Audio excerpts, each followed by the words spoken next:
For over 2,000 years, Buddhist teachings have helped people find peace, not by fighting against their thoughts, but by understanding them.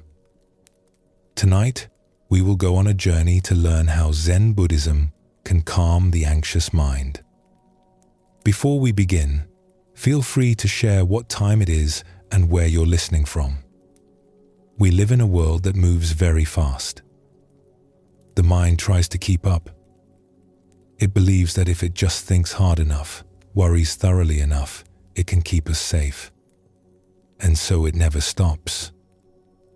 But somewhere beneath all the noise and anxious thoughts, there is a quieter way of being. Zen Buddhism points to this stillness, not as something we must create, but as something that is already here, waiting to be remembered. Tonight, we will sit with ancient stories and teachings that have guided countless people towards this peace. You do not need to do anything special as you listen. You do not need to fix yourself or quiet your mind through force. Simply let these teachings settle into you like rain soaking into soft earth. Let your body rest. The calm you are looking for is closer than you think. It has been here all along. Relax, and let's begin our journey together. There's movement in your mind right now. Even as you listen, thoughts come and go without your permission. This is simply what minds do, and Zen Buddhism has been studying this phenomenon for over 1,000 years. The ancient teachers called it monkey mind. Picture a monkey swinging through trees, grasping one branch only to immediately reach for the next, never settling, always in motion. This isn't meant as criticism. It's simply an honest observation of how the untrained mind behaves. The Buddha himself spoke of this. He described the mind as wild, difficult to guard, difficult to control. But he also taught that this wildness could be understood, and in understanding it, we find freedom. The trouble comes when we believe we are the monkey, when we identify so completely with every anxious thought that we forget there's something else here too, something watching, something that notices the movement without being swept away by it. Anxiety feels deeply personal. It seems like your particular burden, evidence of something uniquely wrong with you. But Buddhism teaches something different. It suggests that anxiety is less personal than it appears. It's what happens when any human mind gets caught in certain patterns of thinking and reacting. This is where Zen begins. Not with fixing or solving, but with looking. With the simple, radical act of paying attention to how your own mind actually works. There's an old Zen story that has been passed down through generations of teachers and students, and it begins on a misty morning by a river. A man was rowing his small boat across the water at dawn.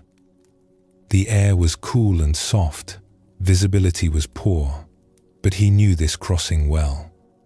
He'd made it hundreds of times. The gentle rhythm of the oars was almost meditative, and his mind was quiet for once. Then, through the fog, he saw another boat approaching. It was heading directly toward him on a collision course. He called out a warning, but the boat kept coming.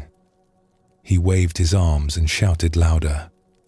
Still it approached. He tried to row out of its path, but there wasn't time. The other vessel struck his boat with a solid thud, nearly throwing him into the cold water. The man was instantly furious. His peaceful morning had been shattered. His heart pounded against his ribs. Heat rose to his face. He gripped the side of the other boat, ready to unleash his anger on whoever had been so careless, so reckless, so utterly thoughtless. But when he looked into the boat, it was empty. Just an old vessel that had slipped its moorings somewhere upstream. No captain at the helm. No one to blame. Just weathered wood and river water, drifting wherever the current pushed it. The man stood there, hands still gripping the empty boat, and felt something strange happening inside him. His anger, which had felt so justified and so necessary just moments before, had nowhere to land. There was no target for it. No story of disrespect or carelessness or malice. And without a target, the anger simply began to dissolve. Like morning fog burning off as the sun rises. He sat back down. He watched the empty boat drift away into the mist. He picked up his oars and continued his crossing. But something had shifted in his understanding. That evening, he found himself in a dispute with a merchant at the village market. The merchant had overcharged him, or so he believed, and he felt the familiar heat building in his chest. The righteous words were forming, the accusations, the certainty that he was right and this other person was wrong. Then he remembered the empty boat. He paused and looked at the merchant more carefully. This was a man with tired eyes and worried lines around his mouth. A man with his own pressures and fears and sleepless nights. A man being pushed by currents the customer couldn't see. What if this person was also an empty boat? What if the overcharge was a mistake born of exhaustion, or a calculation born of desperation to feed a family, or simply a different understanding of fair value? What if none of it was aimed at him personally at all? The anger was still there. He still believed he'd been overcharged. But the story around the anger had changed completely. And with that change, he found he could speak calmly. He could negotiate. He could even walk away without feeling wounded. The transaction remained a transaction, not a referendum on his worth or the world's fairness. For years afterward, whenever the man felt anger or anxiety rising, he would ask himself a simple question: is this an empty boat? Usually it was.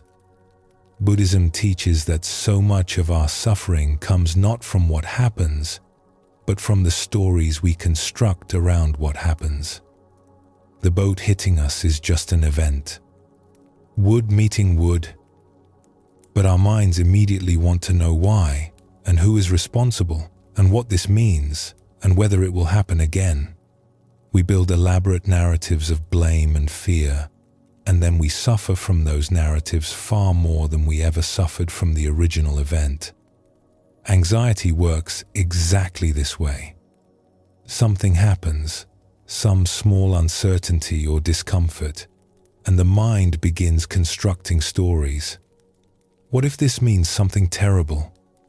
What if I can't handle it? What if everything falls apart? The initial discomfort was real. That was the boat bumping into you. But the catastrophic tales that follow are stories, and Zen teaches that stories can be recognized as stories. They can be held more lightly. The practice isn't to stop having thoughts. That's impossible.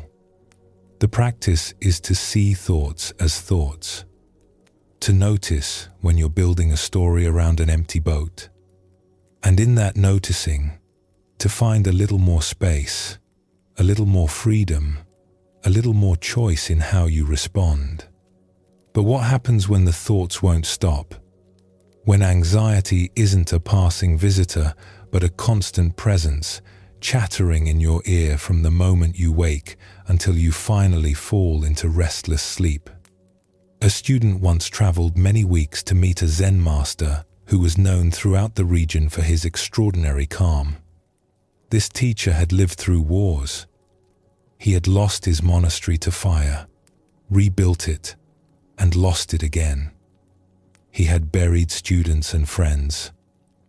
And yet everyone who met him spoke of a stillness that seemed to radiate from him like heat from a hearth in winter. The student arrived exhausted from his journey and agitated in his mind. He had spent the entire trip worrying about whether he would find the master, worrying about whether the master would see him, worrying about his family back home, his uncertain future, the state of the world, the state of his own heart. His mind had not been quiet for a single hour of the entire journey. He found the master sitting in a small garden behind a simple wooden building. The old man was watching a beetle make its way across a stone.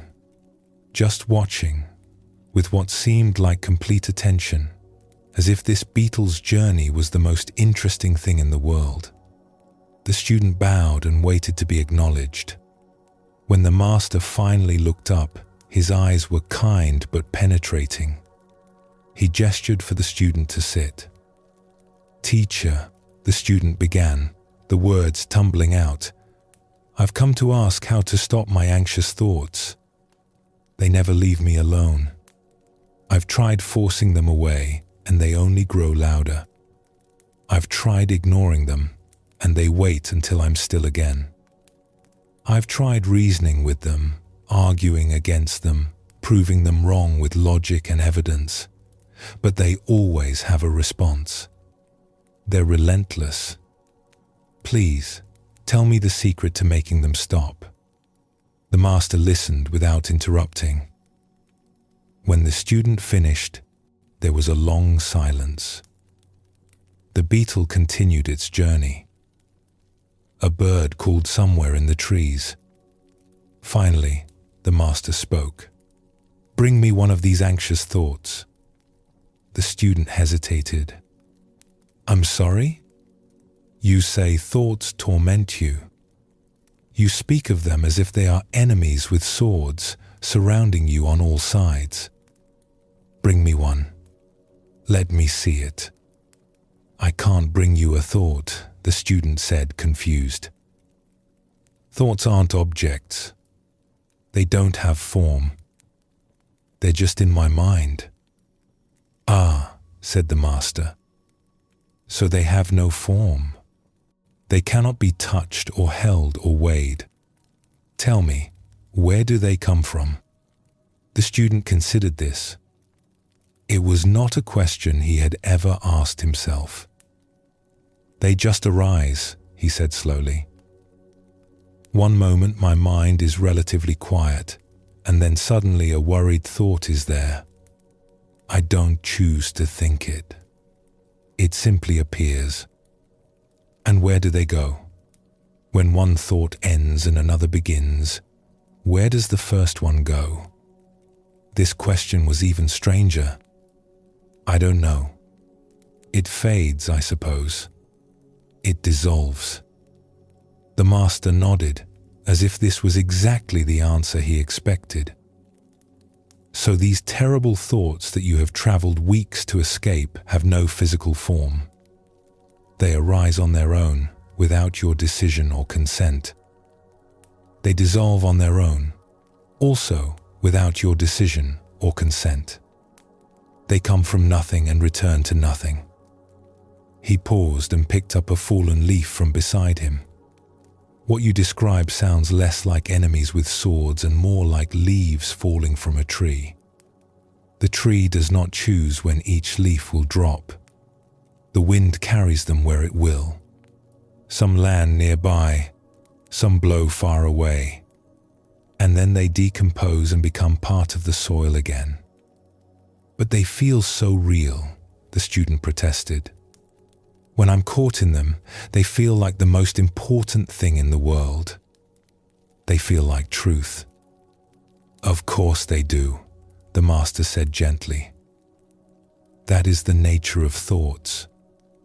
They are very convincing. This is what gives them their power. A thought appears and announces itself as truth, as emergency, as something that must be addressed immediately. And because we believe this announcement, we give it our attention, our energy, our belief. We climb onto the thought like climbing onto a wild horse, and then we are surprised when it carries us somewhere we did not want to go. So how do I stay off the horse? The master smiled. First, you must see that it is a horse. Most people don't even know they've mounted. They are so identified with their thoughts that they don't realize there is any separation possible. The thought arises, and they become it completely. They are the anger. They are the fear. They are the worry. But there is separation possible? You are experiencing it right now, the master said. We have been sitting here talking for some time. During our conversation, how many anxious thoughts have passed through your mind? The student reflected honestly. There had been many. Worries about his family. Doubts about whether this teaching would help. Concerns about his long journey home. They had come and gone like weather. Many, he admitted. And yet you are still here. You were not carried away by any of them. You noticed them, perhaps, but you did not become them. You did not stand up and run home to check on your family. You did not storm away in doubt. The thoughts arose, and you let them pass, and you remained in this garden with this beetle and this old man. The student realized this was true. The thoughts had been there, but they had not consumed him. They had been more like sounds in the distance than commands he had to obey. The practice is not to stop thinking, the master continued. That is like trying to stop the wind. The practice is to stop believing that every thought requires your complete attention and identification. You are not your thoughts. You are that which is aware of thoughts. Do you understand the difference? I think so, the student said. But how do I remember this when the thoughts are very loud? You forget. And then you remember. And then you forget again. And then you remember again. This is the practice. It is not a destination you arrive at once and then stay forever. It is a returning, over and over, countless times. Every time you notice that you have been lost in thought and you come back to the present moment, that is the practice. That is enlightenment in that moment. Not some special state, but simply waking up from the dream of thought. The student stayed with the master for 3 more days. They did not have many conversations. Mostly the student watched the old man go about his simple tasks, sweeping the garden, preparing tea, sitting in stillness as the morning light changed to afternoon and the afternoon faded into evening. And in that watching, the student began to understand. The master was not someone who never had thoughts. He was simply someone who had learned to let thoughts come and go without mounting every one like a wild horse. His peace was not the absence of a mind, but a different relationship to the mind he had. On the morning the student left, the master gave him a small gift, a smooth stone from the garden. When you find yourself caught in thoughts, the master said, hold this stone. Feel its weight, its temperature, its texture. Let it remind you that you are here, in this moment, in this body.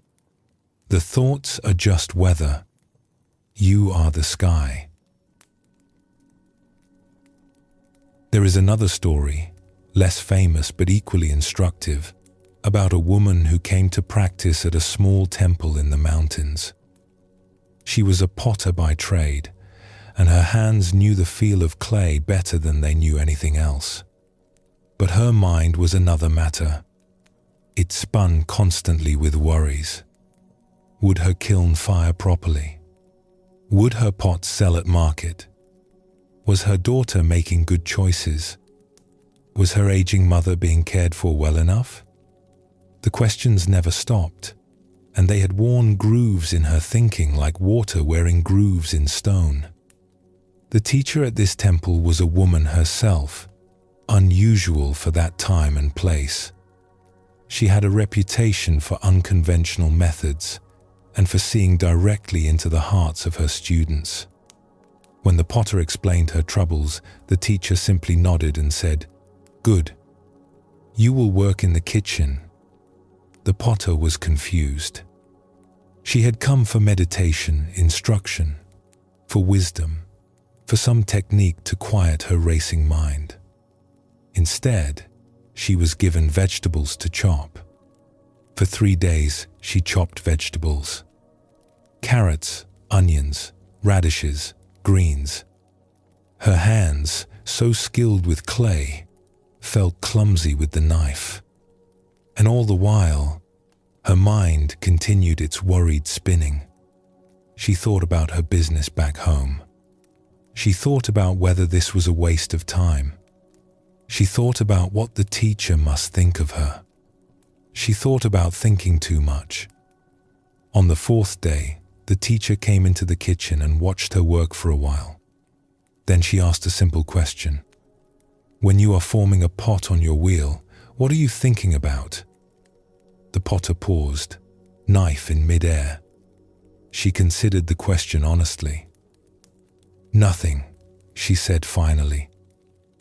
"When I am at the wheel, I am just at the wheel. My hands know what to do. I am not thinking about the pot. I am making the pot." "And your worries? Where are they when you are at the wheel?" The potter realized something she had never noticed before. They're not there. When I am truly working the clay, there is no room for them. There is only the clay and my hands and the shape that is forming. The teacher smiled. "So you already know how to be free from the spinning mind. You have known for years. You simply didn't recognize it." She gestured at the vegetables, the knife, the cutting board. "This is the same. When you chop, just chop. When you breathe, just breathe. When you walk, just walk. The worried mind requires you to be somewhere else, thinking about something else. It cannot survive your full presence here and now." The potter understood, but she had a practical concern. "I cannot spend my whole life at the potter's wheel or in a temple kitchen. I have to live in the world where there are real problems that need thinking about." "Of course," said the teacher. "The practice is not to never think. Thinking is useful. Planning is necessary. The practice is to know the difference between thinking that serves you and thinking that spins without purpose. When you are at your wheel, you think about the pot. When you are selling at market, you think about prices and customers. This is natural thinking, thinking that belongs to the moment. But when you are at your wheel thinking about the market, or at the market thinking about your mother, or with your mother thinking about your kiln, then you are nowhere at all. You are lost in the spinning." She picked up a carrot and handed it to the potter. "Start here. 1 vegetable, 1 cut, 1 breath. Not as a way to escape your life, but as a way to return to it. The spinning mind takes you away from your life. Presence brings you home." The potter stayed at the temple for 2 more weeks. She did not receive elaborate teachings or secret techniques. She chopped vegetables. She swept floors. She sat in silence with the other students. And slowly, gradually, she began to notice something. The spinning mind still spun, but it spun less. And when it did spin, she recognized it more quickly. Oh, she would think, "There I go again." And that recognition, that simple seeing, was enough to bring her back. When she returned to her village and her pottery wheel, she brought this practice with her. She noticed when she was present and when she was lost in thought. She noticed when her thinking was useful and when it was just spinning. She didn't become a different person. She became more fully herself, more available to her own life, less lost in the maze of her own worrying. This is what the Zen tradition calls mindfulness, though the word has become so overused that it has almost lost its meaning. It simply means paying attention, noticing what is actually happening, right here, right now, rather than being lost in stories about the past or fantasies about the future. The Buddha taught this as the foundation of the entire path. He called it right mindfulness, and he described it in beautifully simple terms. When walking, know that you are walking. When standing, know that you are standing. When sitting, know that you are sitting. When lying down, know that you are lying down. This sounds almost too simple to be useful, and yet most of us spend most of our lives doing the opposite. We walk while thinking about work. We eat while planning tomorrow. We lie in bed while rehashing yesterday. We are almost never simply where we are, doing what we are doing. Anxiety flourishes in this gap. It lives in the space between where you are and where your mind has wandered off to. It grows stronger every time you abandon the present moment for some imagined future or remembered past. But when you are fully here, fully present, anxiety has nowhere to take root. Not because you've solved all your problems or eliminated all uncertainty, but because you've stepped out of the mental storytelling that amplifies fear into something overwhelming. This is where we begin the journey of calming the anxious mind. Not with techniques for conquering fear, but with something gentler and more fundamental. With seeing. The Buddha taught that right understanding is the foundation of the path. Before we can walk toward peace, we must see clearly where we are and how we got here. This means looking honestly at how the mind creates its own suffering. Your restless mind is not your enemy. It evolved over millions of years to keep you alive, to scan for threats, to anticipate problems, to imagine future dangers so you could prepare for them. This was useful when threats were immediate and physical, when a moment's inattention could mean death. But now the threats have changed. They are abstract, complex, often imaginary. Financial worries, social fears, existential anxieties about meaning and mortality.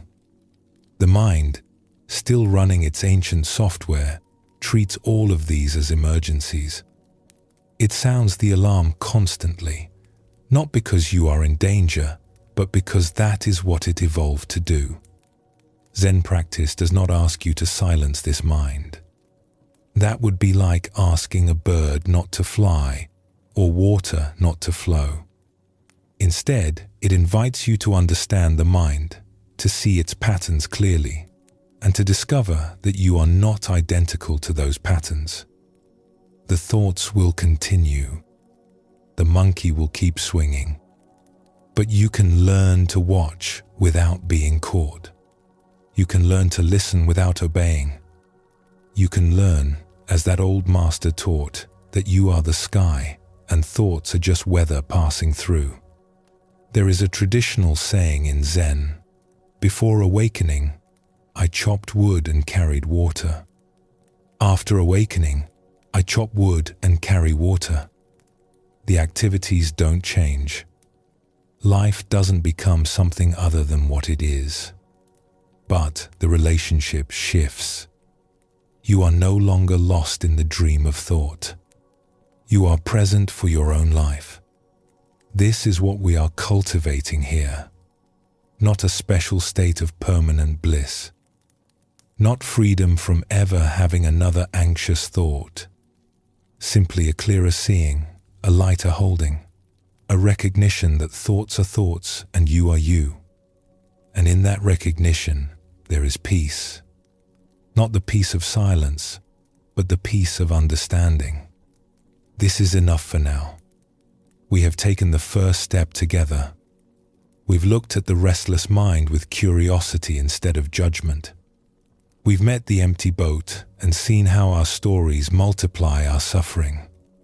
We've learned from the old master that thoughts are not commands, that they arise and pass like leaves on the wind, and that we can watch them without becoming them. In what follows, we will go deeper. We will explore the art of stillness and the gentle practice of letting go. We will discover how the present moment can become a refuge from anxiety's grip. We will learn what the Buddha meant when he taught that impermanence is not something to fear, but something that sets us free. But for now, rest with what is.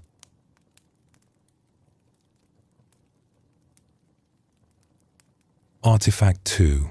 The art of stillness. We live in a world that never stops moving. From the moment you wake up, there are things demanding your attention. Phones buzzing, emails waiting, people needing things from you. The noise doesn't stop, and somewhere along the way, you forgot what silence feels like. Zen offers something simple in response to all this chaos. It offers stillness, not as an escape from life, but as a way to meet life more fully. The practice of sitting meditation, called Zazen in Japanese, has been at the heart of Zen for over 1,000 years. But it's often misunderstood. People think meditation is about achieving something, about reaching a special state where thoughts stop and bliss begins, about becoming someone calmer, better, more spiritual. But that's not what Zazen is. Zazen is just sitting, nothing to achieve, nowhere to get to, no special state to reach. You sit down, you breathe, you notice what's happening. That's it. This might sound disappointing if you came looking for magic. But there's something deeply freeing about a practice that asks nothing of you except your presence. You don't have to be good at it. You don't have to quiet your mind or control your thoughts. You just have to show up and sit. The Buddha himself found awakening while sitting under a tree, not performing elaborate rituals, not studying ancient texts, just sitting, watching, being present with things as they are. There's a reason stillness has been valued by every wisdom tradition in human history. When you stop moving, something has a chance to settle. Like muddy water that becomes clear when you stop stirring it, the mind naturally calms when you give it space. There's an old story from Japan about a tea master named Takeno. He was famous throughout the land for the beauty and precision of his tea ceremony. Lords and warriors traveled great distances just to experience tea prepared by his hands. In his small tea room, time seemed to slow down. The troubles of the world faded away. There was only the steam rising from the cup, the quiet movements, the deep peace that filled the space. But Takeno was not a warrior. He had never held a sword in his life. He knew nothing of combat or fighting. He was simply a man who had devoted his life to the way of tea. One day, while traveling to serve tea at a lord's estate, Takeno accidentally bumped into a young samurai on the street. It was a small thing, barely a touch of shoulders as they passed. But the samurai was in a foul mood, and he took offense. "You have insulted me," the samurai declared loudly, so everyone nearby could hear. "I demand satisfaction. We will duel at dawn tomorrow by the river." Takeno was terrified. He had no training with a sword. He had never been in a fight in his entire life. A duel with an experienced samurai meant certain death. He spent the rest of the day in a panic, his mind spinning through possibilities. Could he run away? Could he hide? Could he find someone to fight in his place? None of these options were possible without bringing shame on himself and his family. Finally, in desperation, he went to visit a sword master who lived in the city. Perhaps this teacher could give him a few quick lessons, some basic technique that might help him survive. The swordmaster listened to Takeno's story and shook his head sadly. There is nothing I can teach you in one night that will save you from an experienced swordsman. If you face him blade to blade, you will die. Takeno felt his heart sink. Then there is no hope? The swordmaster was quiet for a long moment. Then he asked an unexpected question. Tell me about your tea ceremony. What is it like when you prepare tea? Takeno was confused by the question, but he answered honestly. When I prepare tea, everything else falls away. There is no past or future. There is only the water, the cup, the movements I have practiced 10,000 times. I am not thinking about anything. I am simply there, completely present, doing what I am doing. And are you afraid when you make tea? Afraid? No. There is no fear. There is no self to be afraid. There is only the ceremony. The sword master nodded slowly. Then this is my advice. Tomorrow, when you face the samurai, do not try to fight him. You will lose. Instead, prepare to serve tea. Face your death the same way you prepare your ceremony, with complete presence, with no thought of past or future, with no self to protect or defend. Takeno didn't fully understand, but he had no other options.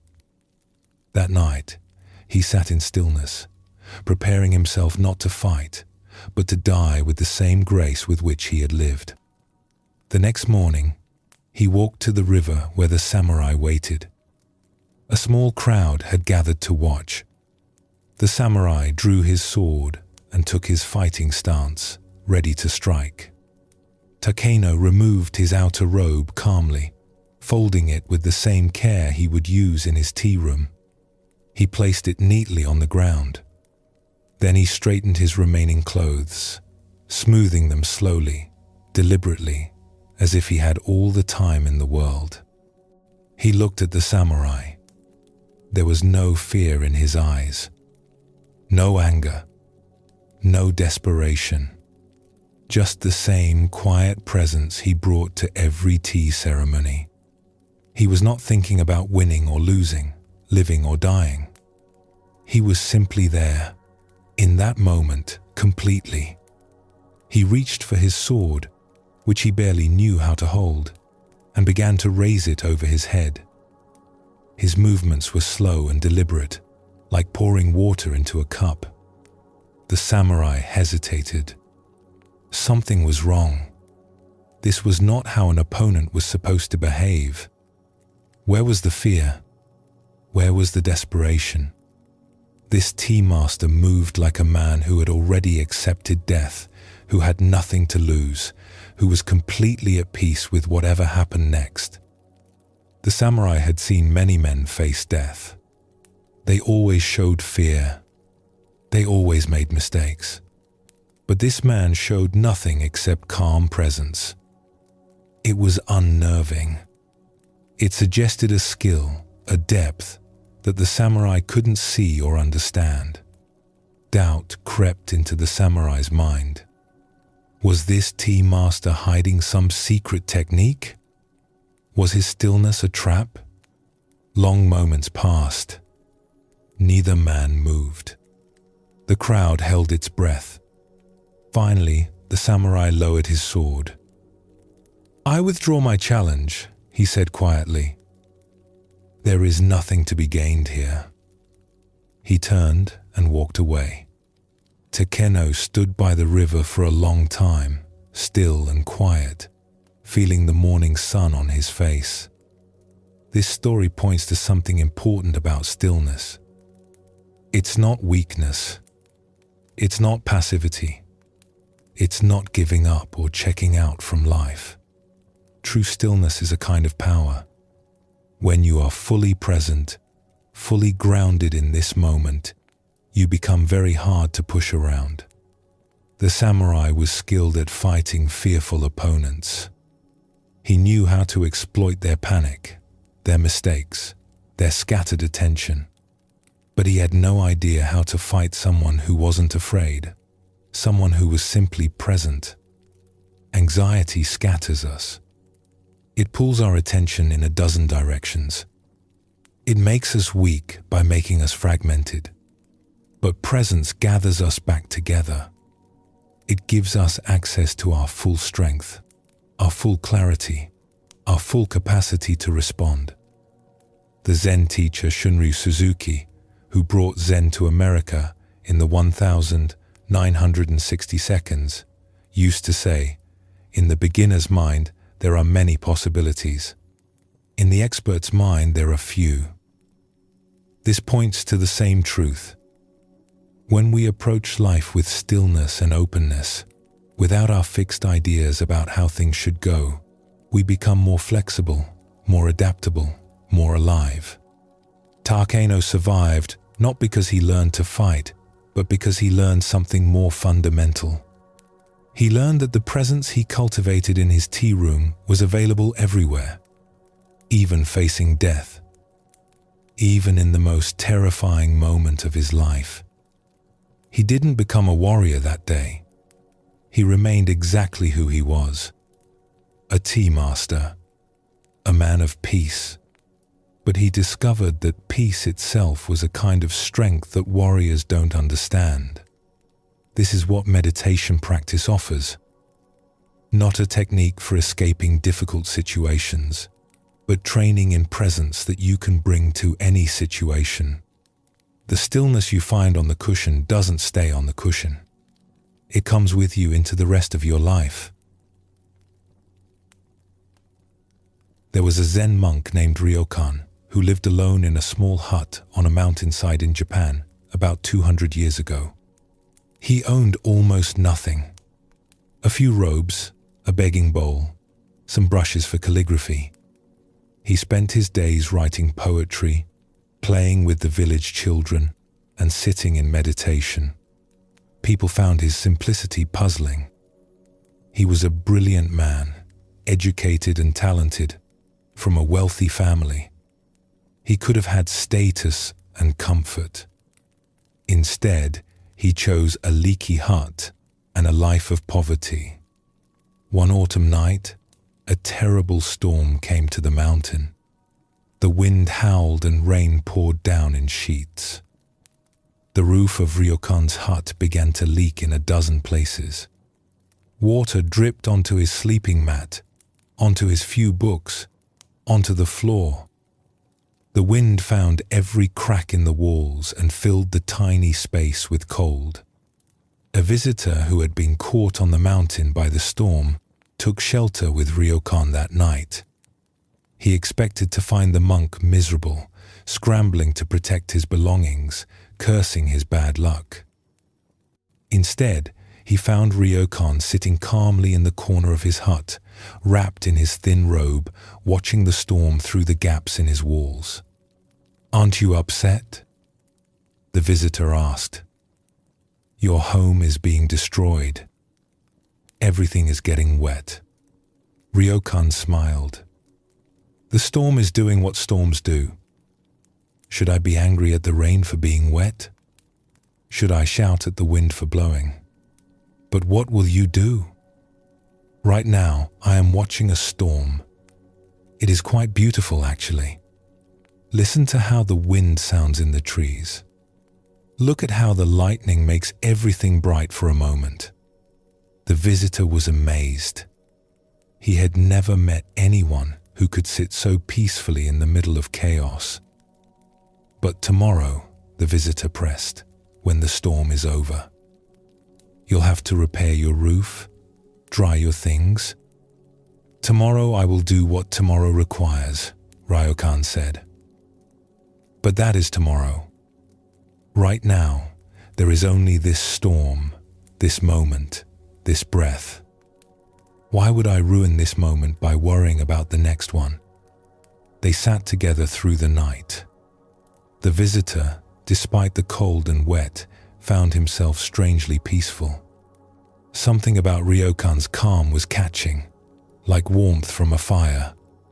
When morning came and the storm had passed, the visitor helped Ryokan patch his roof. The work was simple and even pleasant. The sun was out, the air was fresh, and they worked in companionable silence. As the visitor prepared to leave, he asked Ryokan one more question. How do you do it? How do you stay so calm when everything is falling apart around you? Ryokan thought for a moment. The storm is outside, he said finally. But in here, he touched his chest, it is always still. I have learned to live from here, from this quiet place. The world can rage all it wants. It cannot touch what is deepest in me. The visitor carried those words with him for the rest of his life. Years later, when he faced his own storms, he would remember that leaky hut, that calm monk, that simple teaching. The storm is outside. Inside, it is always still. Ryokan was not pretending the storm wasn't happening. He wasn't using positive thinking to convince himself everything was fine. His roof really was leaking. His things really were getting wet. He would really have work to do when morning came. But he understood something that most of us miss. Suffering comes not from the storm itself, but from our argument with the storm. From our insistence that this shouldn't be happening. From our mental time travel into tomorrow's problems while we're still in today. The rain was just rain. The wind was just wind. His mind was the thing that could turn rain into disaster, wind into tragedy. And his mind was also the thing that could simply let rain be rain. This is what Buddhist teachers mean when they talk about acceptance. Not resignation, not giving up, but stopping the war with reality. The storm is here. It's already here. Fighting against its existence doesn't make it go away. It just adds a layer of suffering on top of the original discomfort. Ryokan had practiced stillness for so many years that he could find it even in chaos. This didn't make his life easier in any material sense. He was still poor. His hut still leaked. But he had found something that poverty couldn't touch and storms couldn't shake. This is what all the meditation masters point to. There is a stillness inside you that cannot be disturbed by circumstances. It's not something you have to create or achieve. It's already there, waiting to be noticed. When you sit in meditation, you're not building this stillness. You're uncovering it. Layer by layer, you let go of the noise and activity and worry, and what remains is a quiet that was there all along. The Buddhist tradition calls this our true nature. It's not something special that only monks and masters possess. It's what you are, underneath all the doing and thinking and worrying. The clouds may cover the sky, but the sky is always there. The waves may churn on the surface, but the ocean depths remain calm. You've probably touched this stillness before, even if you didn't have a name for it. Maybe it was a moment in nature when everything suddenly felt peaceful and right. Maybe it was holding a sleeping child and feeling time stop. Maybe it was a moment of deep focus when the busy mind finally fell quiet. These moments show you what's always available. The practice of meditation just helps you find your way there more reliably, more often, eventually even in the middle of a storm. There's a common misunderstanding about meditation that's worth addressing.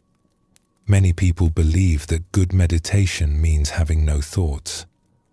They sit down, thoughts arise, and they think they're doing it wrong. But the Zen masters are very clear about this. The point is not to stop thinking. The point is to change your relationship with thinking. Thoughts will come. That's the nature of having a brain. The question is, do you get swept away by every thought, or can you let thoughts pass like clouds while you remain still? Imagine you're sitting by a river, watching the water flow by. Leaves and sticks float past. You see them, you notice them, but you don't jump in and try to grab each one. You just watch. The river keeps flowing. You stay on the bank. This is how to be with thoughts. They flow through your mind like a river. You don't have to stop the flow. You just don't have to jump in. Sometimes the river is calm and clear. Sometimes it's wild and muddy. Either way, you can sit on the bank and watch. The stillness isn't about what's happening in the river. It's about where you're sitting. The world will keep moving. Phones will keep buzzing. People will keep needing things from you. Nothing we've talked about will change that. But you can change. You can learn to carry stillness with you even when everything around you is in motion. Like Takeno facing the samurai. Like Ryokan sitting in the storm. You can find that place inside where it's always quiet, and you can learn to live from there. This doesn't mean becoming passive or withdrawn. The most peaceful people are often the most effective. When you're not wasting energy on anxiety and distraction, you have more to give. When you're fully present, you see more clearly and respond more wisely. Stillness is not the opposite of action. It's the ground from which right action arises. Think about the most effective people you know.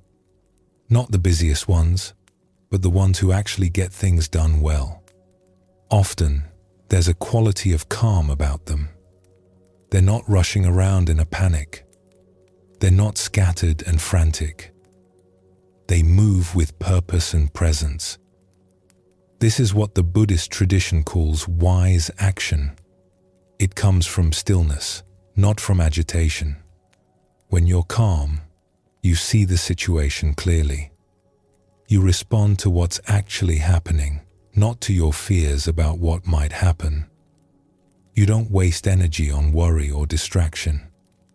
Everything goes where it's needed. The anxious mind tells you that you need to worry in order to be prepared.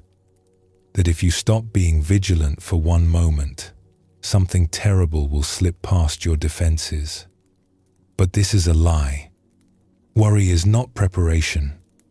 It's just suffering in advance. True preparation comes from presence, from seeing clearly, from being grounded enough to respond to what actually arises instead of fighting imaginary battles in your head. We began by talking about a world that never stops moving. But here's what the Zen masters discovered. You don't need the world to stop. You just need to stop yourself, even briefly, even for a few breaths. In that stopping, something settles. In that settling, something opens. In that opening, you remember what you already are. Not the busy person running from task to task. Not the worried mind spinning through problems. But the stillness underneath all of that. The awareness that was there before the noise began and will be there after it ends. This stillness is your birthright. It's not something you have to earn or achieve. It's simply something to uncover, to return to remember. And with practice, with patience, With the gentle discipline of showing up again and again, it becomes more available. Not just on the cushion, but in the kitchen. Not just in silence, but in noise. Not just when life is easy, but right in the middle of the storm. That's what we're learning here. That's what all of this is pointing to. You carry peace with you already. You just have to remember where you put it. Take a breath and feel your body resting. Let that be enough for now.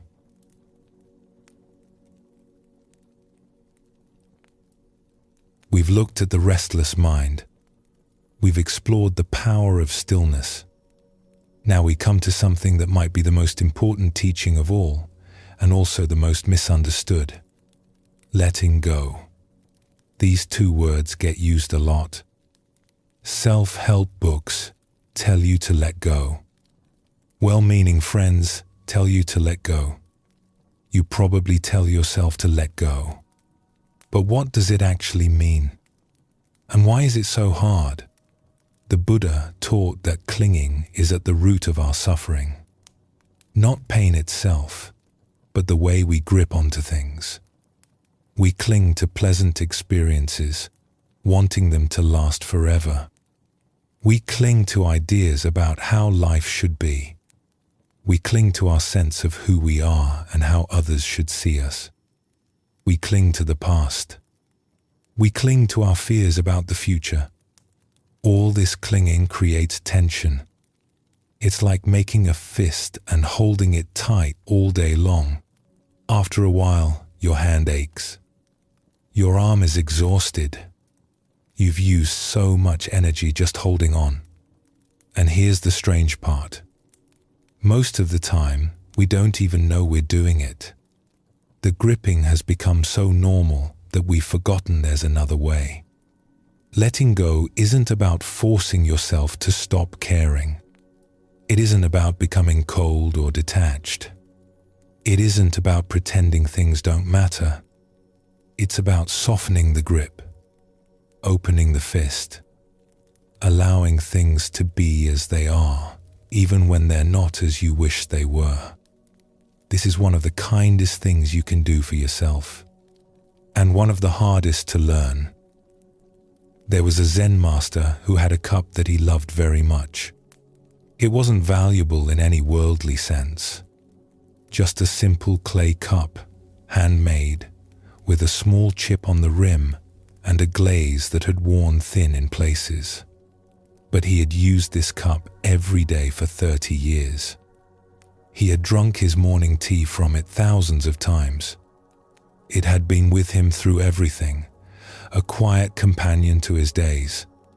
His students noticed how carefully he handled this cup, how he washed it gently after each use and placed it back on its shelf with attention. Some of them thought it was strange that a Zen master who taught non-attachment would be so devoted to a simple cup. One morning, a young student was helping clean the master's room. He picked up the cup to dust the shelf beneath it, and it slipped from his fingers. It fell to the stone floor and shattered into pieces. The student was horrified. He stood frozen, staring at the broken cup, his face white with shame. He had destroyed the master's most treasured possession. He didn't know what to say. He couldn't even look up when he heard the master enter the room. There was a long silence. The student waited for anger, for disappointment, for some kind of punishment. He could hear his own heart beating. Then the master knelt down beside him and began picking up the pieces, one by one, carefully, almost tenderly. "I'm so sorry," the student finally managed to say. "I know how much this cup meant to you. I was careless. I've ruined something irreplaceable." The master looked at him with gentle eyes. "You haven't ruined anything," he said. "You've just shown me what was always true." "What do you mean?" The master held up one of the broken pieces, turning it in the light. From the very first day I received this cup, it was already broken. Do you understand? Everything that can break will break. Everything that can end will end. This isn't sad news.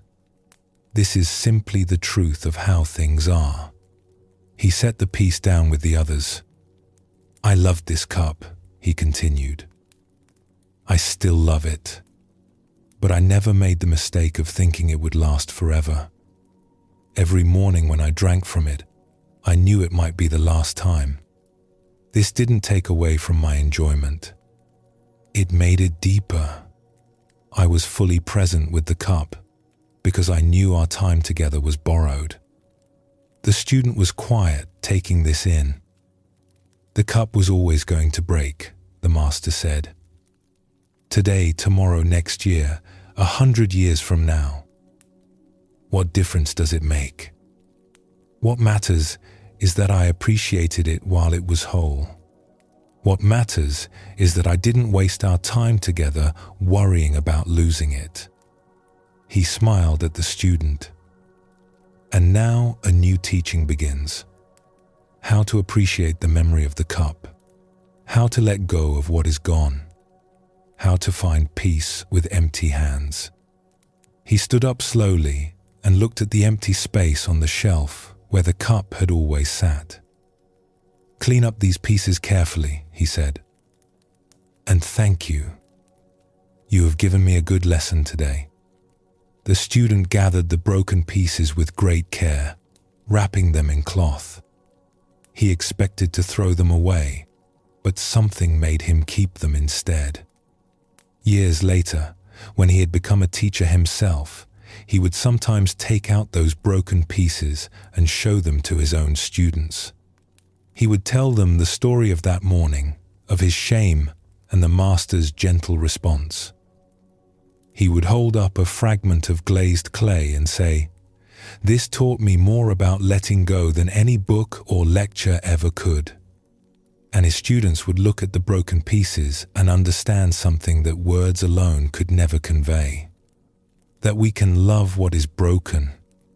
That we can find peace with what is gone. That letting go doesn't mean forgetting. It means holding differently. This story shows us what letting go really means. It doesn't mean not loving things. The master loved his cup deeply. It doesn't mean being detached or cold. His care for the cup was obvious to everyone. What it means is not adding extra suffering on top of the natural flow of life.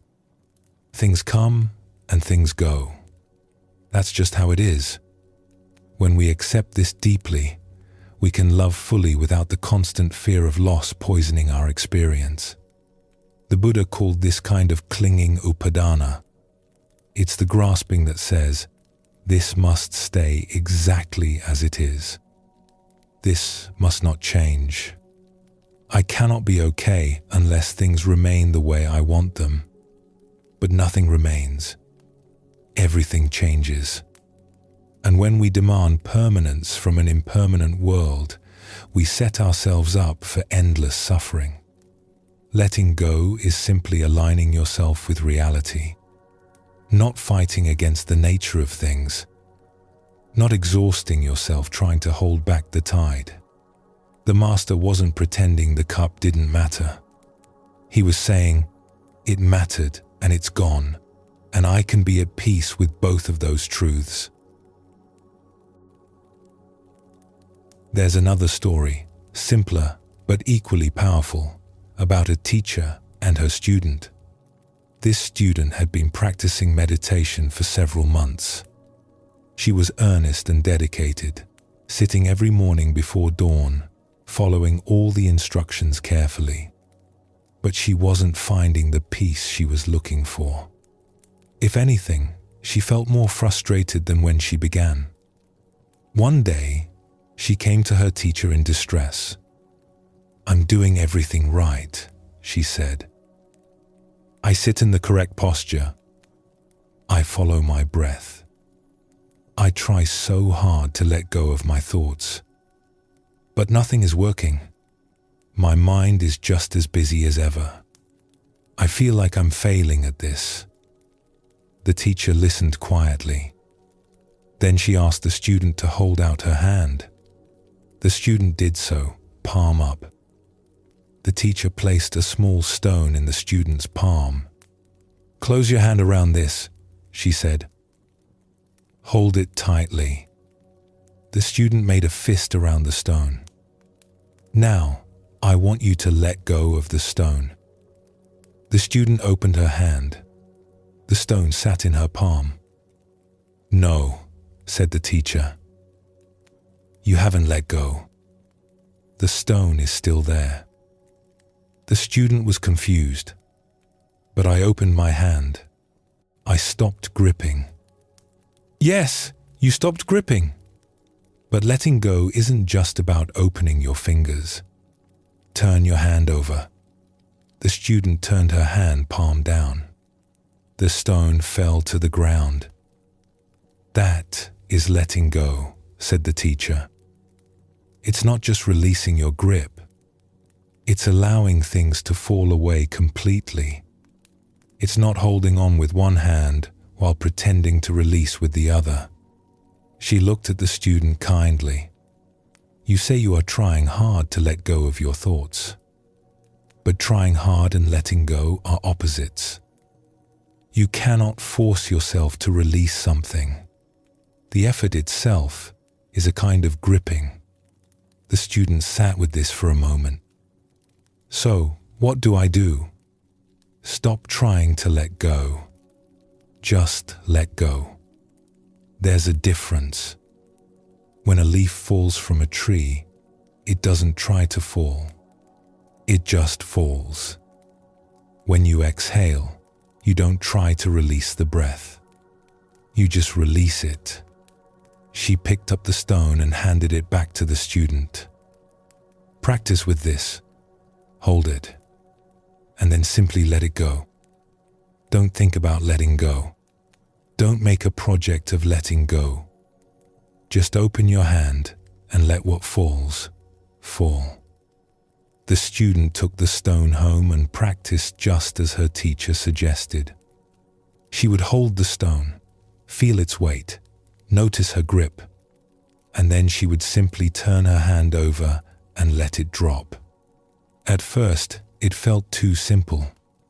She kept waiting for some deeper technique, some secret teaching that would make everything click. But her teacher just told her to keep practicing with the stone. After a few weeks, something started to shift. She noticed that the act of releasing the stone was beginning to echo through her practice. When a thought arose during meditation, she found herself able to let it go the same way she let go of the stone. Not fighting it, not pushing it away, just allowing it to fall from her awareness naturally. She realized that all her striving had been another form of holding. She had been gripping her idea of what meditation should feel like, what progress should look like, what peace should feel like. And all that gripping was the very thing preventing her from finding what she sought. One morning, she came to her teacher with tears in her eyes, but they were tears of relief. "I finally understand," she said. "I was holding on to letting go. I was trying to achieve non-attachment. The contradiction was right there all along, but I couldn't see it." Her teacher smiled. "And now? Now I just sit. Thoughts come and I let them go. Feelings come and I let them go. I'm not trying to get anywhere. I'm just here." "Good," said the teacher. "You have learned the lesson of the stone." This teaching points to something important. Letting go is not another thing to do. It's not a task to accomplish or a goal to achieve. It's more like an allowing, a softening, a stopping of the effort to hold on. We make it so complicated. We think we need special techniques, the right words, the perfect moment. But letting go is the most natural thing in the world. We do it every time we exhale. We do it every time we fall asleep. We do it every time we set something down. The problem is that we've forgotten how natural it is. We've gotten so used to gripping that releasing feels strange, even frightening. What am I without my worries? Who am I if I'm not holding on to my stories, my grievances, my fears? These questions can feel threatening. But here's what the Zen masters discovered. What remains when you let go is not emptiness. It's freedom. It's space. It's the chance to be fully here, unburdened by everything you were carrying. Let's talk about what we actually hold on to, because it's not usually what we think. We think we're holding on to people, situations, things. We think if we just grip hard enough, we can keep them from changing or leaving or ending. But really, we're holding on to our ideas about these things, our expectations, our demands that reality be a certain way. There's a Zen saying, "The finger pointing at the moon is not the moon." We get so attached to our ideas about things that we forget the ideas are not the things themselves. We fall in love with the map and forget about the territory. A mother clings to her idea of who her child should become. When the child grows into someone different, she suffers. Not because her child is wrong, but because reality doesn't match her picture. She's clinging to a map while the actual territory has gone somewhere beautiful she never imagined.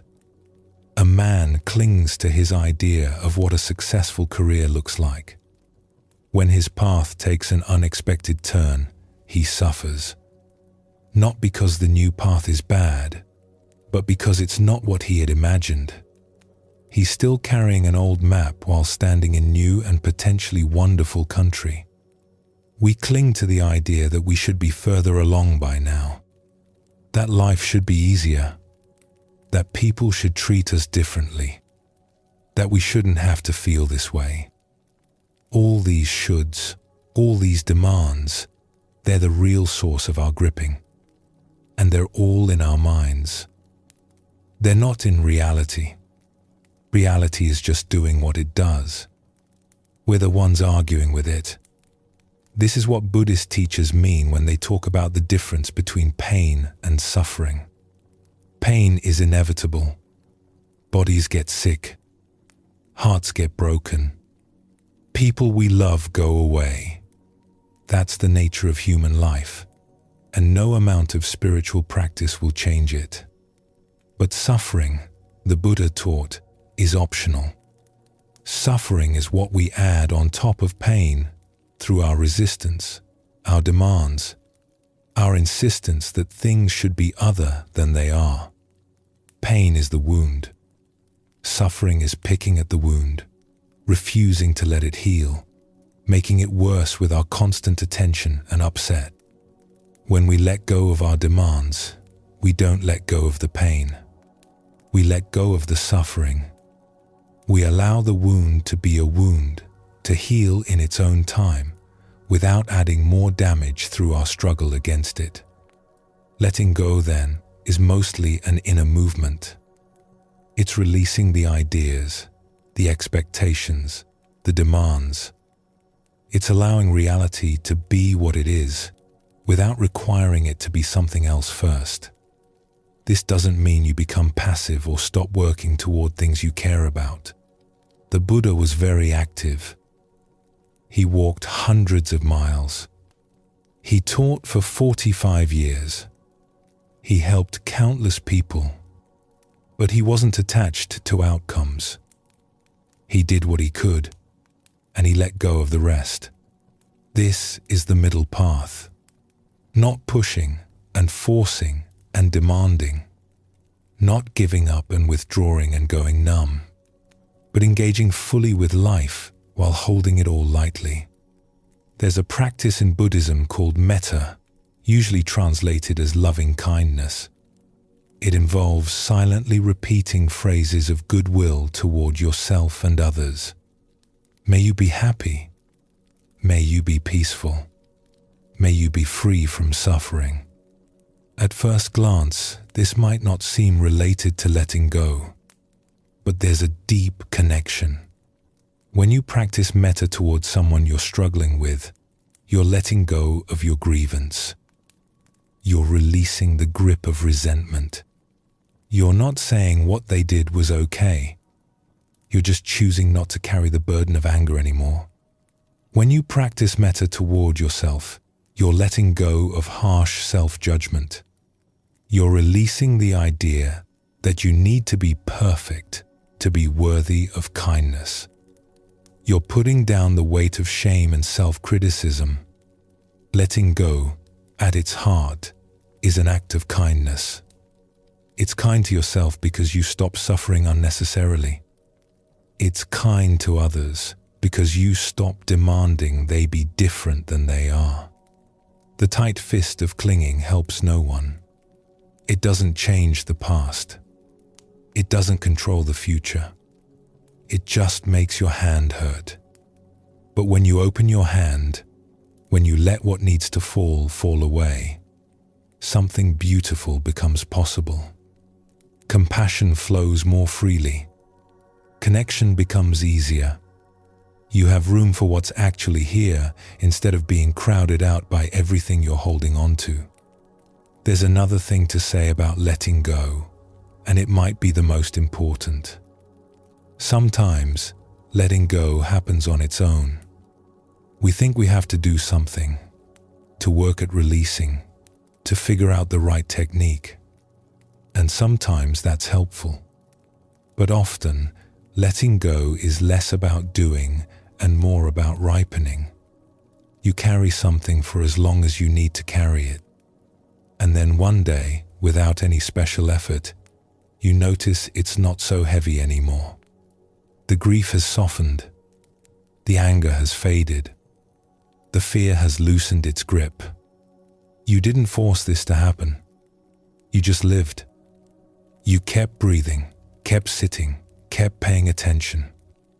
And in that patient presence, something completed itself.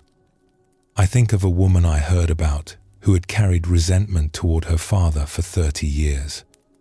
He had been cold and distant when she was growing up, and she had spent decades wishing he had been different, wishing she had received the love she needed. She tried to let go. She really tried. She read books about forgiveness. She went to therapy. She wrote letters she never sent.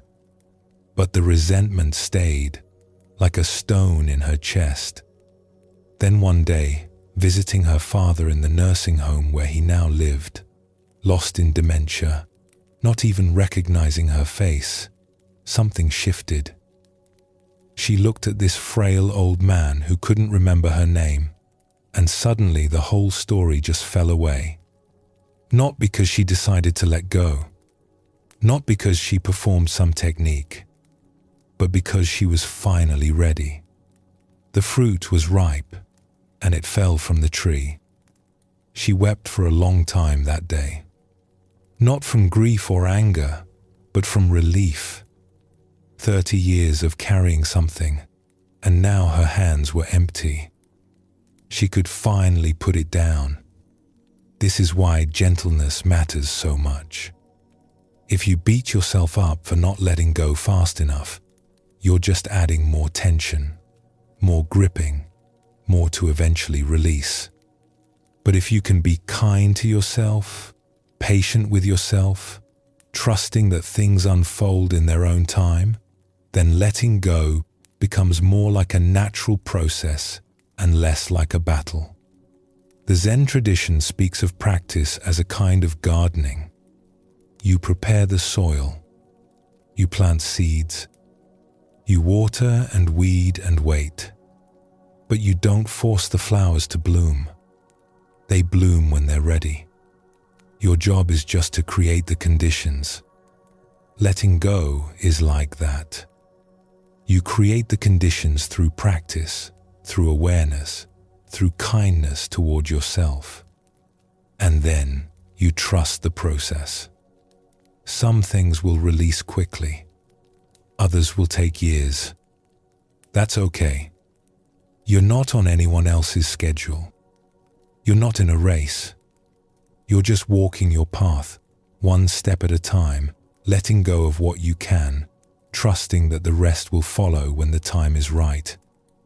We started this by talking about clinging and the suffering it creates. But let us end somewhere gentler. Letting go is not about becoming someone who doesn't care. The Zen masters cared deeply. The Buddha's whole life was devoted to helping others. Compassion flows through all these teachings like water through a river. What you're releasing is not your capacity to love. You're releasing the fear that makes love into grasping. You're releasing the tension that turns care into control. You're releasing the tight grip that squeezes the joy out of everything it touches. When you let go, you don't lose anything real. You lose the extra suffering you were adding to life. You lose the exhaustion of constant gripping. You lose the burden of demanding that everything stay the same forever. And what you gain is space, room to breathe, freedom to be present for what's actually here, the ability to love fully without being imprisoned by fear. The master loved his cup more after he understood it would break someday. The student found peace only when she stopped trying so hard to achieve it. This is the paradox of letting go. In releasing, we receive. In opening our hands, we find they're full. Notice where you might be holding on right now. And with great gentleness, see if you can soften just a little.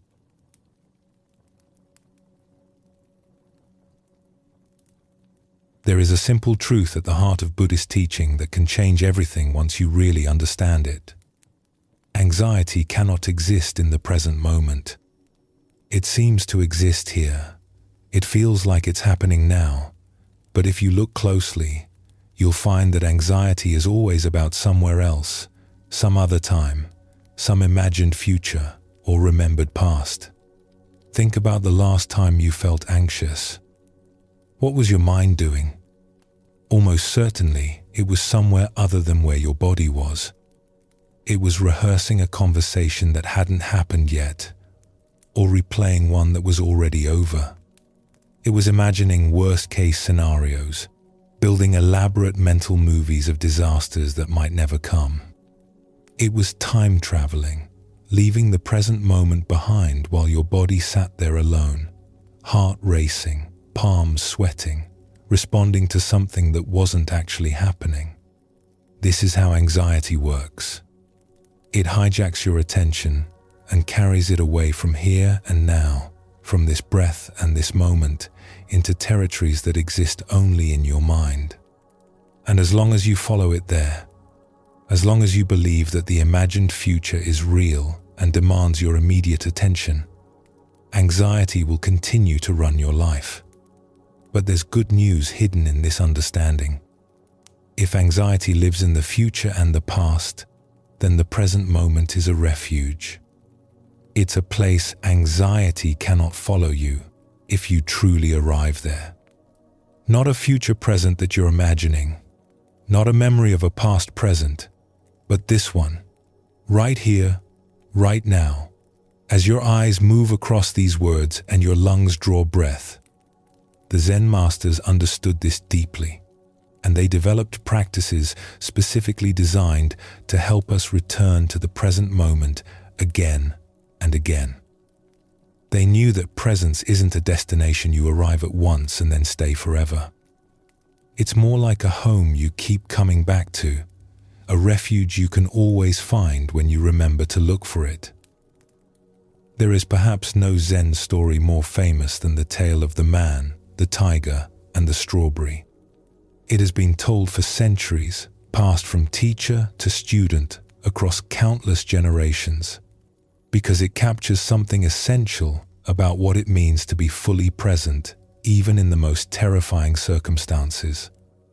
A man was walking through the forest when he heard a rustling in the brush behind him. He turned and saw a tiger emerging from the trees, eyes fixed on him, muscles tensing for the chase. The man did what anyone would do.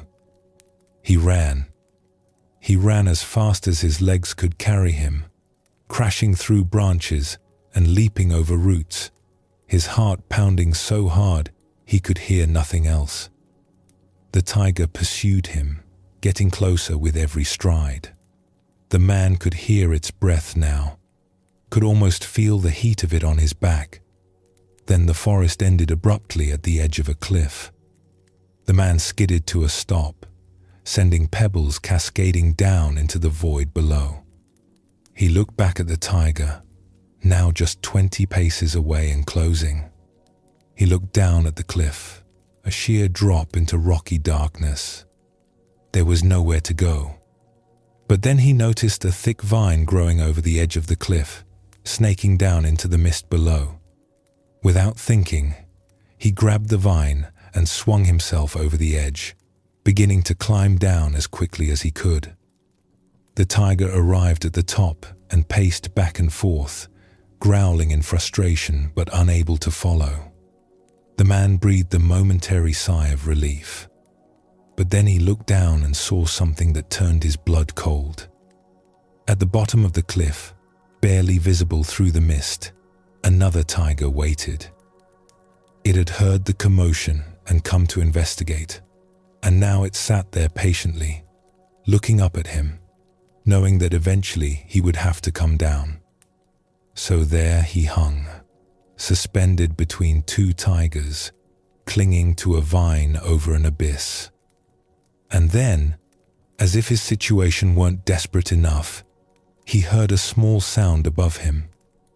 He looked up and saw two mice, one white and one black, gnawing at the vine where it attached to the cliff top. With each bite, the vine frayed a little more. It was only a matter of time before it gave way entirely. The man closed his eyes. Tiger above, tiger below, mice chewing through his only lifeline. There was absolutely nothing he could do. No escape, no solution, no way out. This was it. And then, when he opened his eyes, he noticed something he had missed before. Growing from a crack in the cliff face, just within reach of his hand, was a single wild strawberry plant. And on it, one perfect red strawberry, glistening with morning dew. He looked at the tiger above. He looked at the tiger below. He felt the vine tremble as the mice continued their work. And then he reached out, plucked the strawberry, and put it in his mouth. How sweet it tasted. The story ends there. We don't know what happened next. Perhaps the vine broke and the man fell. Perhaps one of the tigers lost patience and found a way down the cliff. Perhaps, in a turn that the story doesn't bother to include, he was somehow rescued. It doesn't matter. The story isn't interested in what happened next. It's only interested in that one moment, that one strawberry, that one act of complete presence in impossible circumstances. This story disturbs people sometimes. They want the man to escape somehow, to find a clever solution, to be rescued at the last moment. The lack of resolution feels unsatisfying, even cruel. But the story isn't about escape. It's about something far more important. The man in the story is all of us. The tigers are all the dangers and difficulties that threaten us from every direction. Past regrets and future fears, illness and loss, and the certainty of death. The mice gnawing the vine are time itself, wearing away at our lives moment by moment. We are all hanging over an abyss with no way out. And yet, there are strawberries. There are moments of sweetness available to us even in the midst of our precarious situation, even when everything is uncertain and nothing is guaranteed. The question is, will we notice them? Will we allow ourselves to taste them? Or will we be so consumed by the tigers that we miss the sweetness entirely? This is what presence offers. Not a solution to your problems, not an escape from difficulty, but the ability to be fully here for whatever is happening right now, including the strawberries. The man couldn't change his situation, but he could change his relationship to it. He could stop struggling against what was already true and simply be where he was. And in that being, he found something beautiful. I think of all the strawberries I've missed in my own life, all the moments of simple beauty or connection or peace that I was too distracted to notice because my mind was busy with its tigers. The warmth of sunlight that I walked through without feeling because I was rehearsing an argument. The laughter of children that I heard but didn't really hear because I was calculating finances in my head. The taste of food that I swallowed without tasting because my attention was on a screen. Most of us spend our lives so focused on the tigers that we never notice the strawberries at all. We're so busy worrying about what might happen next that we miss what's happening now. We're so lost in thoughts about the past and future that we're absent for the present, which is the only place life actually occurs. The man on the cliff didn't achieve enlightenment or transcend his fear or become someone special. He just tasted a strawberry. He just allowed himself, for one moment, to be fully where he was instead of lost in where he might soon be. That's all. And that's everything. There's a teaching in Zen called Shoshin, which translates as beginner's mind. It points to a way of meeting each moment fresh, without the burden of all your accumulated ideas and expectations, without the weight of everything you think you already know. A beginner approaches things with openness and curiosity because they don't yet have fixed ideas about how things should be. They're willing to be surprised. They're able to see what's actually in front of them rather than just confirming what they already believe. But as we gain experience, we tend to lose this openness. We start to think we know how things work. We develop expectations and opinions. We stop really seeing and start just recognizing, fitting everything into categories we've already established.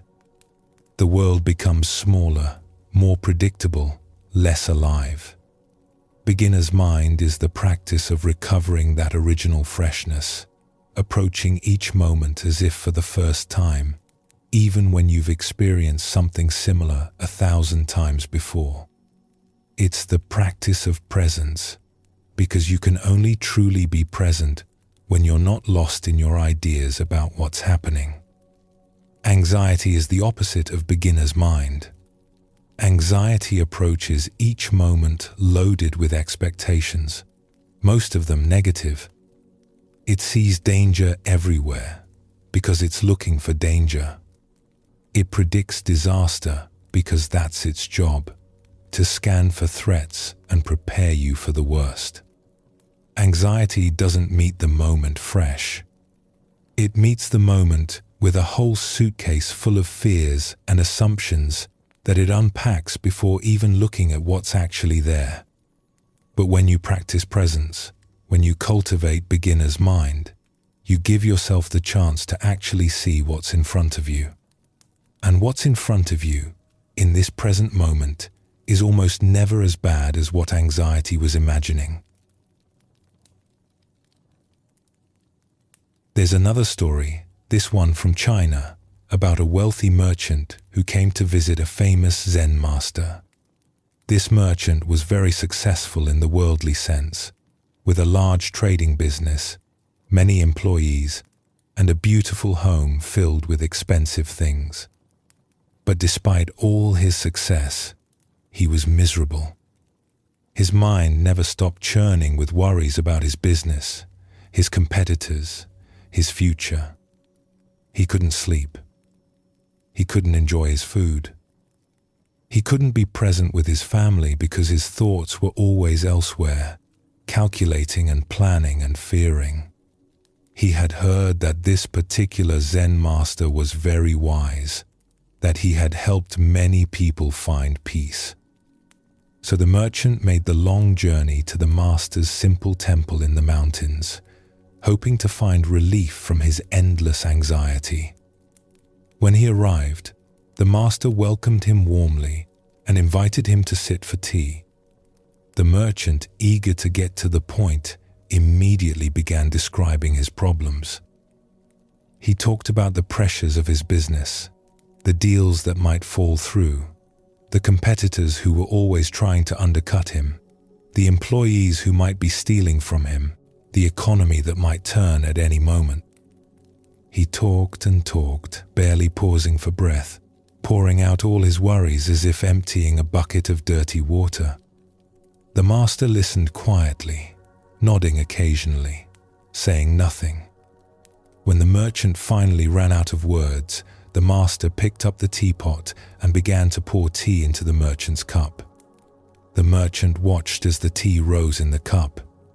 It reached the halfway point, then 3/4, then the brim. And still the master kept pouring. The tea overflowed the cup and spilled onto the table, running across the surface and dripping onto the floor. "Stop," the merchant exclaimed. "Can't you see the cup is full? No more will go in." The master set down the teapot and smiled. "Yes," he said gently. "And you are like this cup. You come to me asking for wisdom, for peace, for a way out of your suffering. But you are already so full of your own opinions and worries and plans that there is no room for anything new to enter. How can I give you anything when there is nowhere for it to go?" The merchant was quiet for a moment, looking at the tea still dripping from the edge of the table. Something in his chest loosened slightly, though he couldn't have said what. "What do I do?" he asked, his voice softer now. "First, you empty the cup," said the master. "Not all at once, perhaps, but little by little. You begin to notice when you are full, when your mind is overflowing with thoughts and worries, and you practice setting some of them down. You make space.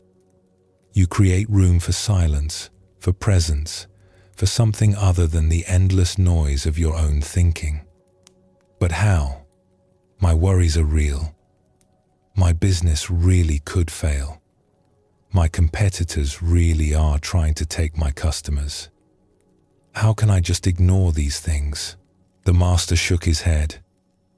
"I'm not asking you to ignore anything. A thought is not a problem. A worry is not a problem. The problem is when your mind is so crowded with thoughts and worries that there's no space left for anything else. You've filled your cup so completely that you can't even taste the tea." He gestured at the cup, still surrounded by the puddle of overflow. "When you drink tea, just drink tea. Don't drink your worries about tomorrow's meeting. Don't drink your regrets about yesterday's decision. Just taste what's in your mouth. Feel the warmth of the cup. Be here with this simple experience. That is where peace lives. Not in solving all your problems, not in eliminating all uncertainty, but in being fully present for this one moment, whatever it contains." The merchant stayed at the temple for 3 days. He didn't receive elaborate teachings or secret techniques. He simply practiced being present.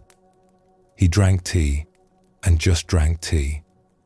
He ate meals and just ate meals. He walked in the garden and just walked in the garden. At first, his mind rebelled. It kept pulling him back to his worries, back to his endless planning and calculating. But the master had given him a simple instruction. Whenever you notice you've drifted away, just come back. Don't fight the drifting. Don't judge yourself for it. Just notice and return. By the third day, something had shifted. The merchant still had thoughts about his business, but there was more space around them now. They didn't fill his entire cup anymore. There was room for other things too. Room for the taste of tea. Room for the beauty of sunlight on leaves. Room for a moment of simple peace in the midst of his complicated life. When he left, the master gave him one final teaching. The cup will fill again, he said. This is the nature of the human mind. It loves to think, to plan, to worry. Don't be discouraged when you find your cup overflowing once more. Just notice it and empty it again. This is not failure. This is the practice.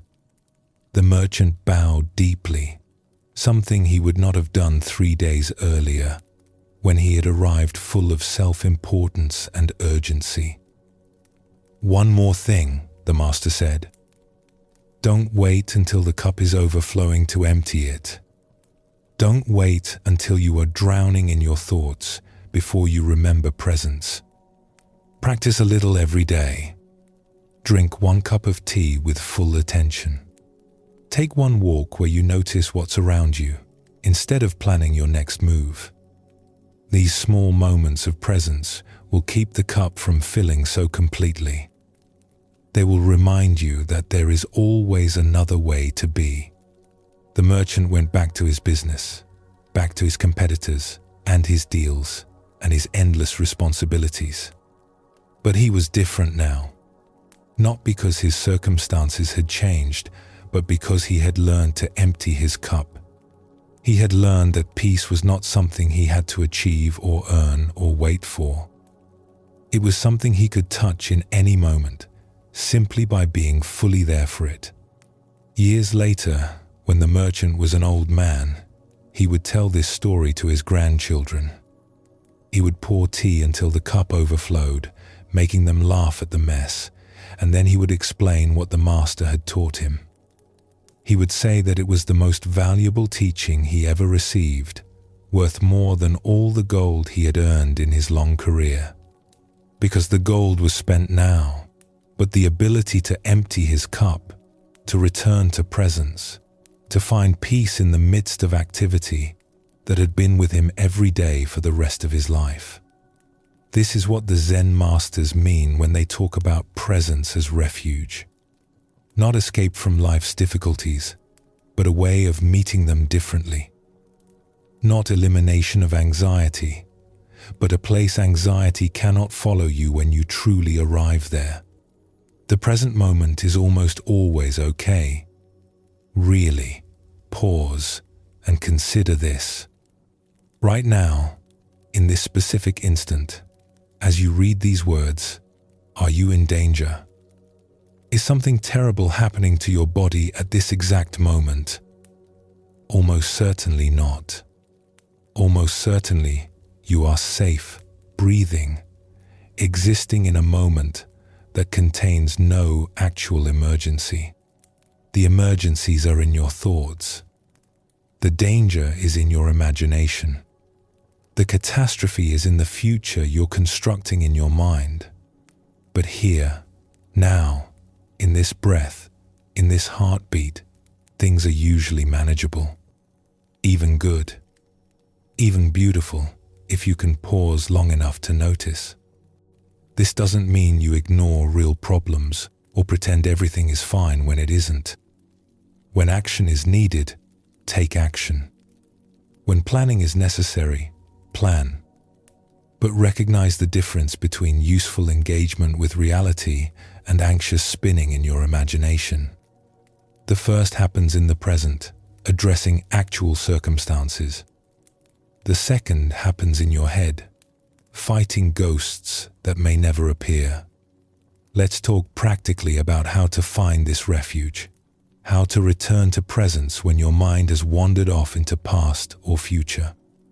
The simplest doorway is always your breath. Your breath is happening now. It's not happening yesterday or tomorrow. Every inhale, every exhale is an anchor to the present moment. When you notice you've drifted, when anxiety has carried you away into its imagined scenarios, you can always come back by feeling your breath move in and out. Not controlling it or changing it, just feeling it, letting it remind you that you're here, now, in this body, in this moment. Your senses are another doorway. What do you hear right now? Not what you heard earlier, not what you might hear later, but right now. What sounds are present in this moment? What do you feel where your body contacts the chair or floor or bed? What do you see when you really look? Not just glancing, but actually seeing the colors and textures and light in your immediate environment. These are not special techniques reserved for meditators and monks. They're simply ways of coming back to what's real, what's actually happening, instead of staying lost in the stories your mind is telling. Anyone can do this. You can do this right now, between one sentence and the next. Just feel your breath. Just notice what you hear. Just look at what's in front of you. That's presence. That's the refuge. The practice is not about staying present forever. That's not how human minds work. You will drift away 1,000 times a day. Your thoughts will carry you into the past, into the future, into fantasies and worries and plans. This is normal. This is not failure. The practice is about returning. Every time you notice you've drifted, you have a choice. You can follow the thought further into its imagined territory, or you can come back. And every time you choose to come back, every time you return to the breath, to the senses, to this present moment, you strengthen the pathway home. You make it easier to find your way back next time. Over time, this changes things. Not by eliminating your thoughts or curing your anxiety, but by giving you more space around them. The thoughts continue, but you're not so completely lost in them. The anxiety arises, but it doesn't consume you the way it used to. You have a refuge now, a place you know how to find, and that knowledge itself brings a kind of peace. The merchant learned this. The man on the cliff, in his own way, learned it too. And countless others, across thousands of years, in every culture and circumstance, have discovered the same simple truth. Presence is always available. The present moment is always here, waiting for you to arrive. No matter how far your mind has wandered, no matter how full your cup has become, you can always come back. You can always begin again. There's something else important to understand about presence, something that might seem paradoxical at first. Being fully present doesn't mean everything feels good. Presence isn't about curating your experience to include only pleasant sensations and peaceful feelings. It's about being willing to be here for whatever is actually happening, including the difficult stuff. Sometimes what's present is grief. Sometimes it's fear. Sometimes it's physical pain or emotional turmoil or profound uncertainty. Presence doesn't mean escaping these experiences. It means meeting them directly, without the extra layer of resistance and avoidance that usually makes them worse. There's a difference between pain and suffering, as we discussed before. Pain is what's actually happening. Suffering is what we add through our struggle against it. When you're present with difficult experiences, without fighting them or running from them, you often find that they're more bearable than you expected. Not because they're less painful, but because you're not adding the extra weight of resistance. This is advanced practice, and it takes time to develop. Start with the easier moments. Practice presence when things are relatively calm. Build your capacity for being here. And then, gradually, as that capacity grows, you'll find you can bring it to harder moments too. You'll find that even in difficulty, presence offers something valuable. Not escape, but a way of meeting what is without losing yourself in it. The man hanging from the vine didn't escape his situation. The tigers were still there, above and below. The mice were still gnawing. Nothing about his circumstances improved when he ate the strawberry. But he tasted it. He was fully present for that one moment of sweetness in the midst of his impossible situation. And that presence, that willingness to be where he was and experience what was available, transformed the moment from pure terror into something else, something that included terror but was larger than terror, something that had room for sweetness too. This is what presence offers you.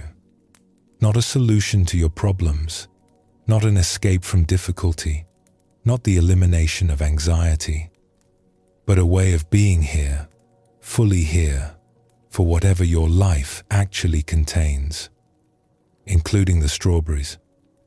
Every breath is an invitation back to now. Every sensation is a doorway to presence. Every moment you remember to return, you step out of the imagined futures and remembered pasts where anxiety lives, and you come home to the only place life actually happens. You don't have to be good at this. You just have to practice it. Return and return and return. And slowly, breath by breath, moment by moment, you'll find that the refuge was here all along, waiting for you to arrive. Feel your next breath enter your body. Feel it leave. You are here, and that is enough.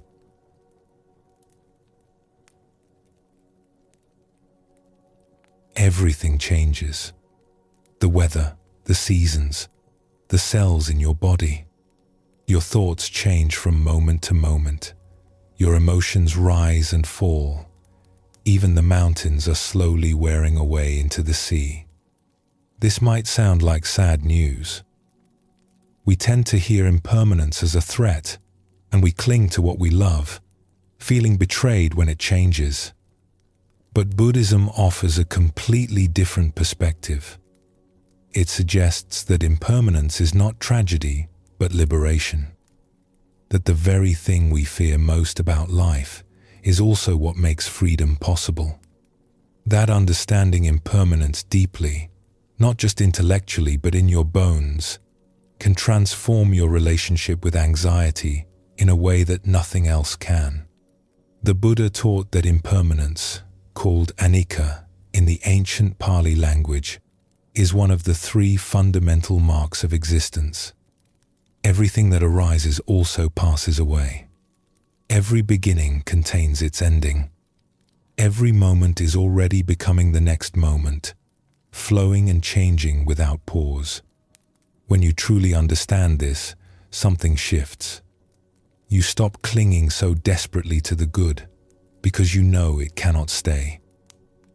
You stop fighting so hard against the difficult, because you know it cannot last. You find a different kind of peace, not the peace of permanence, which doesn't exist, but the peace of flowing with change rather than against it. And here's what matters most for those of us who struggle with anxiety. If everything changes, then your anxiety must change too. The panic you feel right now will not feel this way forever. The worry that seems so permanent, so much a part of who you are, is actually just weather passing through. It arose, it will pass, like everything else in this impermanent world.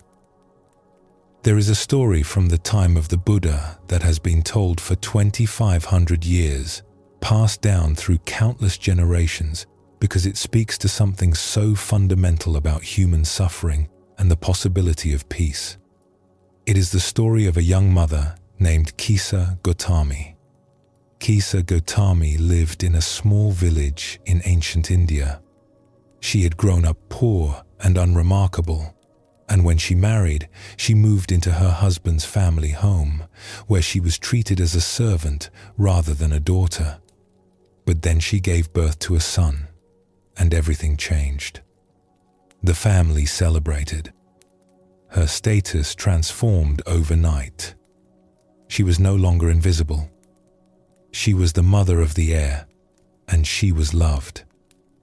She poured everything into this child. He was her joy, her meaning, her reason for living. She watched him learn to crawl, to walk, to speak his first words. She held him through fevers and nightmares.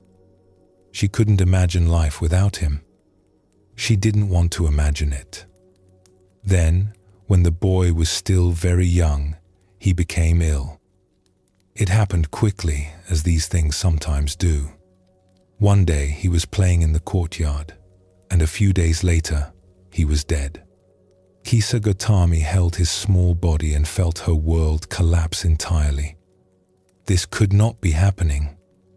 This was not acceptable. This could not be real.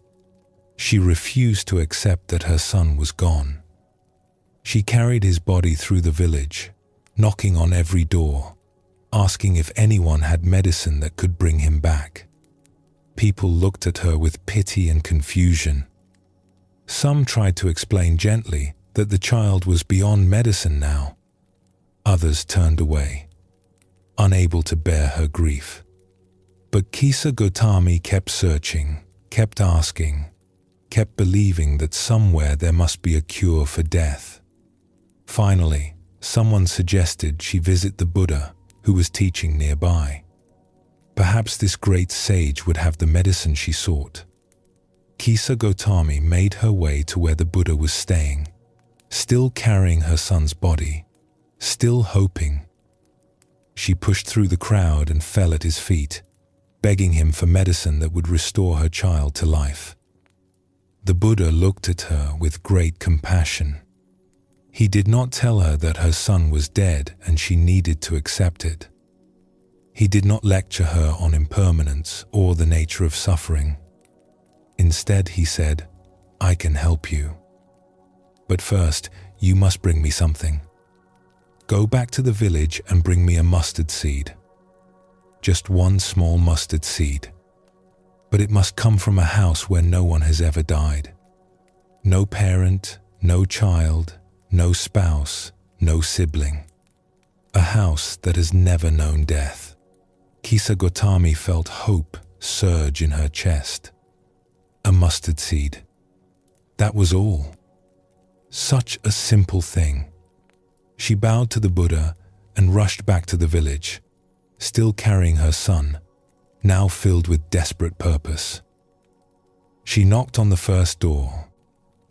An old woman answered. "Do you have a mustard seed?" Kisa Gotami asked. "Yes, of course," said the woman. "But tell me, has anyone in this house ever died?" The old woman's face changed. "My husband died 2 years ago. I miss him every day." Kisa Gotami moved to the next house. Yes, they had mustard seeds. But death had visited here too. A daughter, lost to fever. The father still wept when he spoke her name. She went to the next house, and the next, and the next. Every home had mustard seeds. Every home had also known death. A grandmother who slipped away in her sleep. A brother killed in an accident. A baby who never took its first breath. Every single house, without exception, had been touched by loss. At one home, an elderly man invited her to sit and rest. She was exhausted by now, having walked the entire village twice over. The man brought her water and sat with her in silence for a while. Then he told her about his wife, who had died 10 years ago, and about how he still set a place for her at the table every evening. "The grief doesn't go away," he said, "but it changes. It becomes softer, gentler. It becomes something you can live with, even something you're grateful for, because it means you loved deeply." That's not nothing. Kisa Gotami listened, holding her son's body, and something in her began to crack open. This old man had lost his beloved, and he was still here. He was still living, still capable of kindness to a stranger, still able to speak of his wife with love rather than only pain. At another house, a young woman about her own age answered the door. When Kisa Gotami explained what she was looking for, the woman's eyes filled with tears. "I lost my first child," she said. "A little girl. She lived only 3 days." She looked at the bundle in Kisa Gotami's arms and understood immediately what had happened.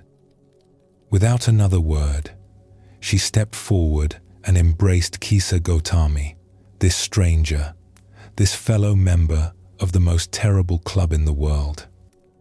They stood there for a long moment, two mothers who had buried their children, holding each other in the doorway. As the day wore on, something began to shift in Kisa Gotami. She started to really listen to the stories people told her. She saw their grief, still raw in some cases, softened by time in others.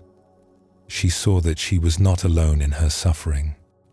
She saw that death was not a punishment visited upon her specifically, not evidence that the universe was cruel or that she had done something wrong. Death was simply part of life, woven into every family, every home, every human story since the beginning of time.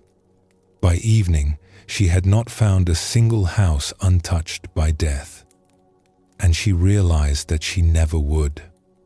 Such a house did not exist. It could not exist. Death was universal, the one experience that every human being shares, the great equalizer that no one escapes. She stopped searching. She found a quiet place outside the village, and finally, after all those hours of desperate seeking, she sat down with her son's body and allowed herself to grieve. Not the frantic, refusing grief of the morning, but something deeper and strangely more peaceful. She wept for her son. She wept for all the mothers who had lost children. She wept for the fragility of life, for the preciousness of every moment, for the love that exists knowing it will one day end. And in that weeping, something released. She understood what the Buddha had been trying to show her. Not that she shouldn't grieve, not that her loss didn't matter, but that her experience was not separate from the experience of all humanity. She was not alone in her suffering. She was joined to every person who had ever loved and lost, connected by the universal truth of impermanence. She buried her son with tenderness, and then she returned to the Buddha, empty-handed but somehow full. She sat at his feet and asked to become his student. She spent the rest of her life practicing, teaching, and helping others who were drowning in grief find their way to the shore. The story tells us that she became particularly skilled at helping those who had lost loved ones. She would sit with them in their grief, not trying to fix it or rush it, but simply being present. She understood what they were going through because she had walked that same path.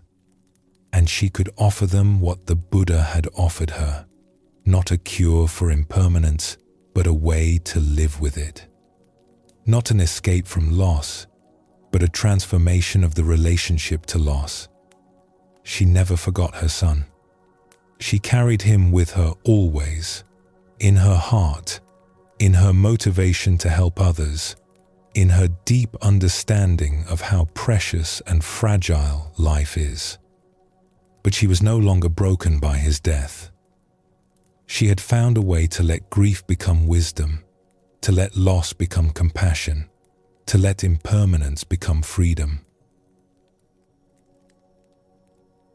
This story is not about accepting death with passive resignation. Kisa Gautami didn't stop loving her son. She didn't pretend the loss didn't hurt.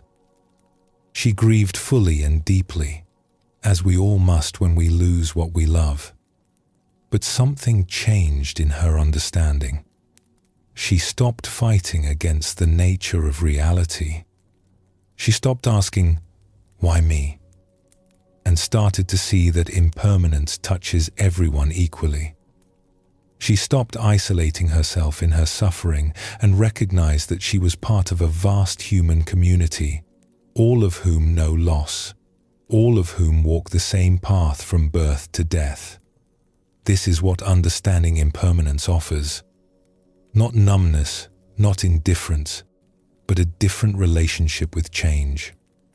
When you know that everything passes, you can love fully, without the desperate clinging that turns love into anxiety.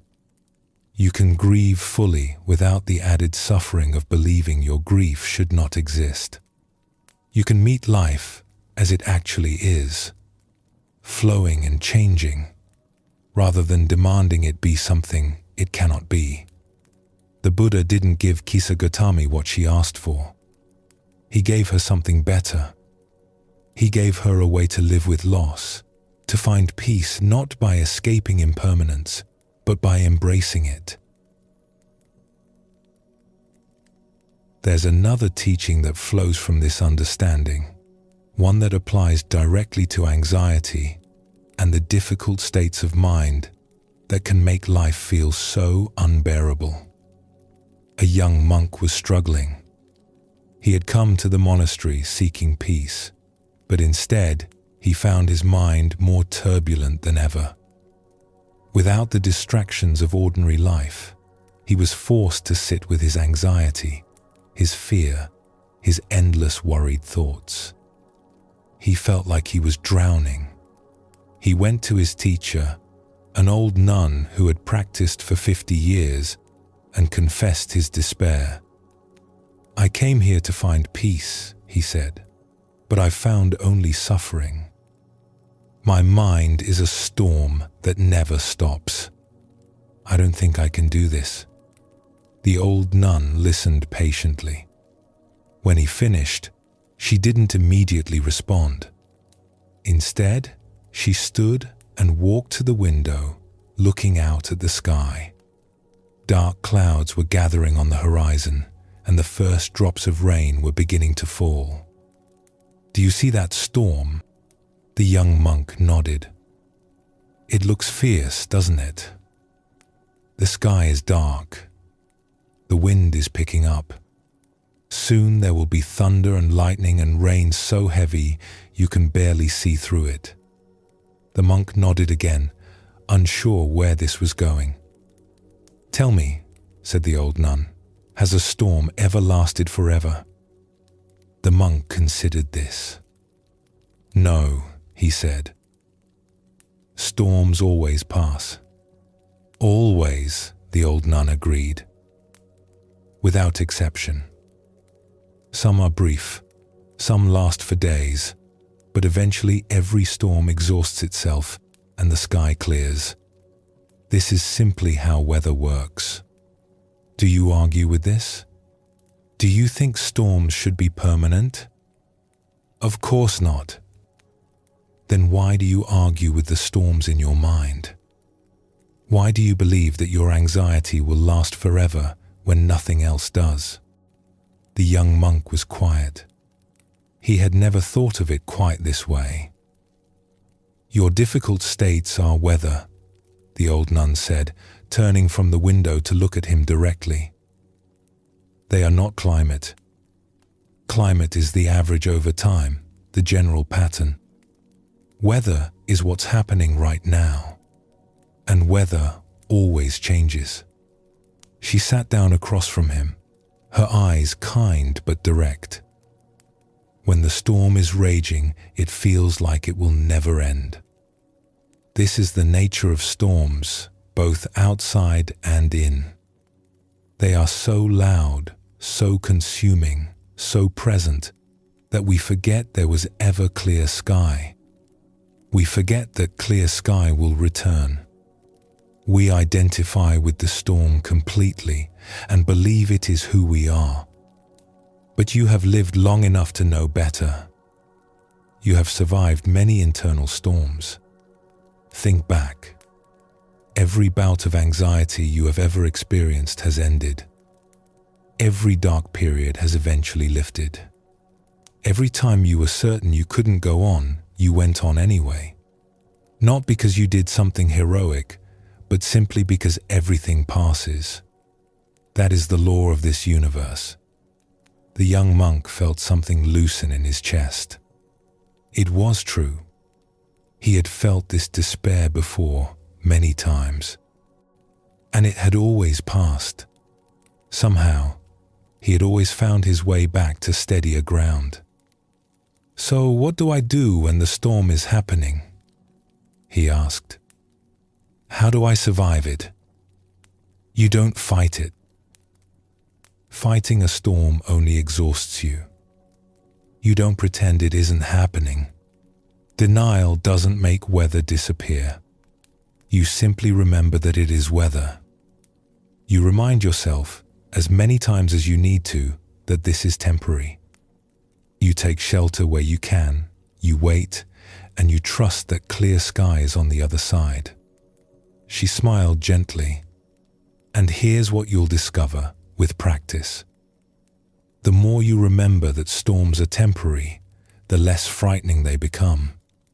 They're still unpleasant. You wouldn't choose them. But they lose their power to make you believe your life is over, that you'll never feel okay again, that this moment of difficulty defines your entire existence. You start to see them as just weather, and you stop taking them so personally. The young monk returned to his practice with a different perspective. When anxiety arose, he didn't try to force it away, and he didn't collapse into believing it would last forever. He simply noted, "This is weather. This will pass." Sometimes he had to remind himself 100 times in a single sitting. But slowly, over months and years, something changed. The storms still came, but he was no longer terrified of them. He knew how to wait. He knew that clear sky always returned. Years later, when he had become a teacher himself, a student came to him with the same desperate question he had once asked. And he told her about the old nun, about the storm outside the window, about weather and climate. He watched understanding dawn in her eyes, the same understanding that had once dawned in his. "But I should warn you," he added, "this teaching is simple but not easy. You will forget it 1,000 times. You will get lost in the storm and believe it will never end, over and over again. This is not failure. This is just how it works. The practice is remembering as many times as it takes. Each time you remember, you build the path a little stronger. Each time you come back to this truth, it becomes a little more available." He smiled, remembering his own long journey, all the storms he had weathered, all the times he had forgotten and remembered and forgotten again. "Be patient with yourself," he said. "The sky is always there behind the clouds, whether you can see it or not. Your job is not to clear the sky. Your job is just to remember that clear sky exists, even in the darkest storm. That remembering is enough." This teaching speaks directly to anxiety, because anxiety has a way of convincing you that it will never end. When you're in the grip of anxious thoughts, they feel so real, so permanent, so much a part of who you are that you can't imagine ever being free of them. Anxiety whispers, "This is just how you are. This will always be your experience. There is no escape." But impermanence says otherwise. Impermanence points to the evidence of your entire life. Every difficult state you have ever experienced has ended. Not a single moment of suffering has actually lasted forever, no matter how much it felt that way at the time. The very anxiety that grips you now arose at some point, which means it wasn't always here, which means your life contains states other than this one. And if it arose, it will pass. This is not wishful thinking. This is the nature of reality. Everything that comes into being also passes out of being. Everything that begins also ends. Your anxiety is not exempt from this universal law. This doesn't mean you shouldn't take action to address your anxiety. It doesn't mean you should just wait passively for it to disappear. But it does mean you can hold it more lightly. You can stop adding the extra layer of suffering that comes from believing your current state is permanent. You can remind yourself, as often as you need to, that this is weather, not climate. There's a phrase that has been used across many traditions, so common it has almost become cliché. This too shall pass. But clichés become clichés because they contain truth. And this one contains perhaps the most important truth there is. This too shall pass. The anxiety you're feeling right now. The worry that keeps you awake. The fear that something terrible is about to happen. The racing heart and the tight chest, and the thoughts that won't slow down. All of it will pass. And here's the thing that sometimes gets forgotten. This applies to pleasant experiences too. The joy you feel, the peace, the moments of contentment and ease. These will also pass. This is not meant to make you sad or cynical about the good things in life. It's meant to help you appreciate them while they're here, without clinging to them so tightly that you create suffering for yourself when they inevitably change. Impermanence cuts both ways. It means you don't have to be crushed by difficulty because difficulty won't last forever.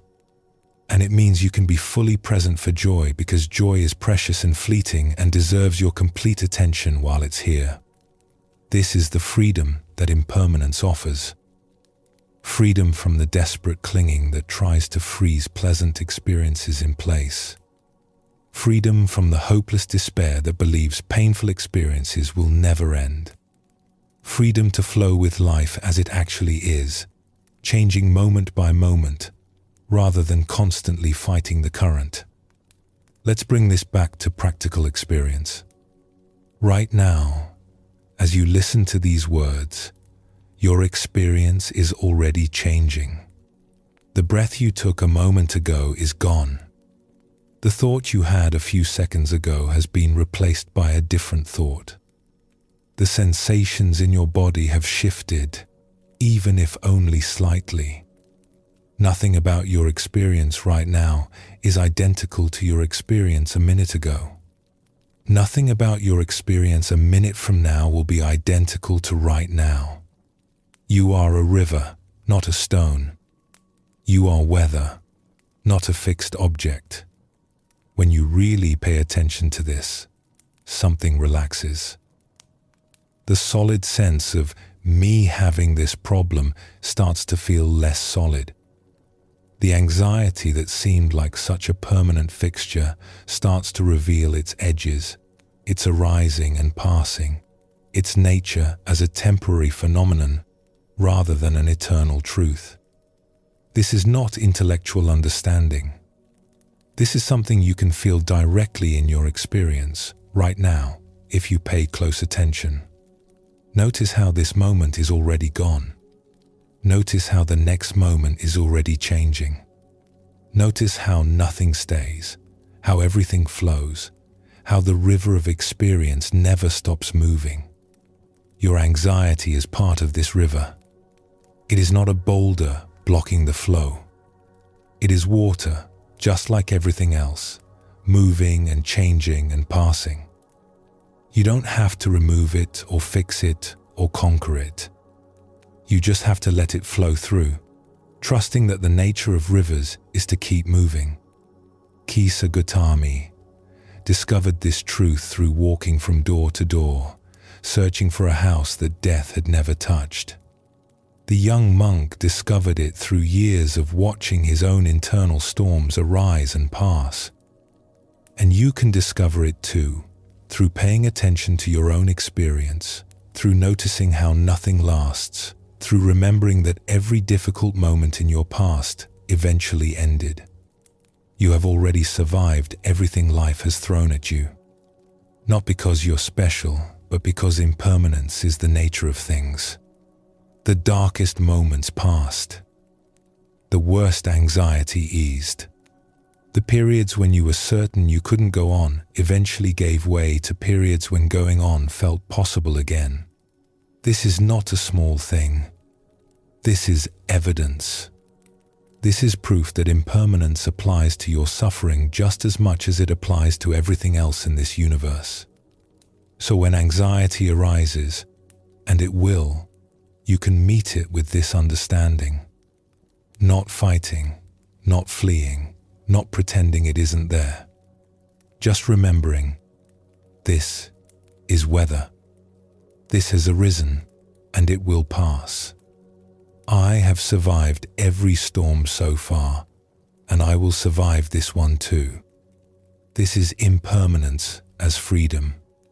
Not freedom from change, which is impossible, but freedom through change.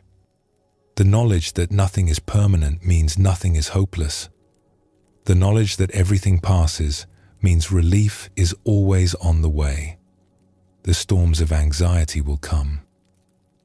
This is part of being human, part of having a mind that tries to protect you by imagining dangers, part of living in a world full of uncertainty. But they will also go. They always have before. They always will again. You are not your storms. You are the sky in which they arise and pass. And the sky is never damaged by the weather that moves through it. Notice what is present for you right now. And notice that even as you notice it, it is already changing, already becoming something else.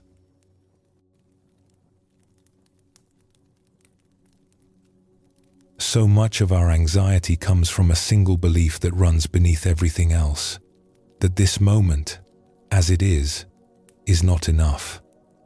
That we are not enough. That something is missing, something needs to be fixed, something must change before we can finally relax and be at peace. Buddhism has a word for this endless wanting, tanha. It's usually translated as craving or thirst, and it points to something deeper than simply wanting things. It's the constant reaching for the next moment, the perpetual dissatisfaction with what is, the feeling that life is happening somewhere else and we're missing it. You know this feeling.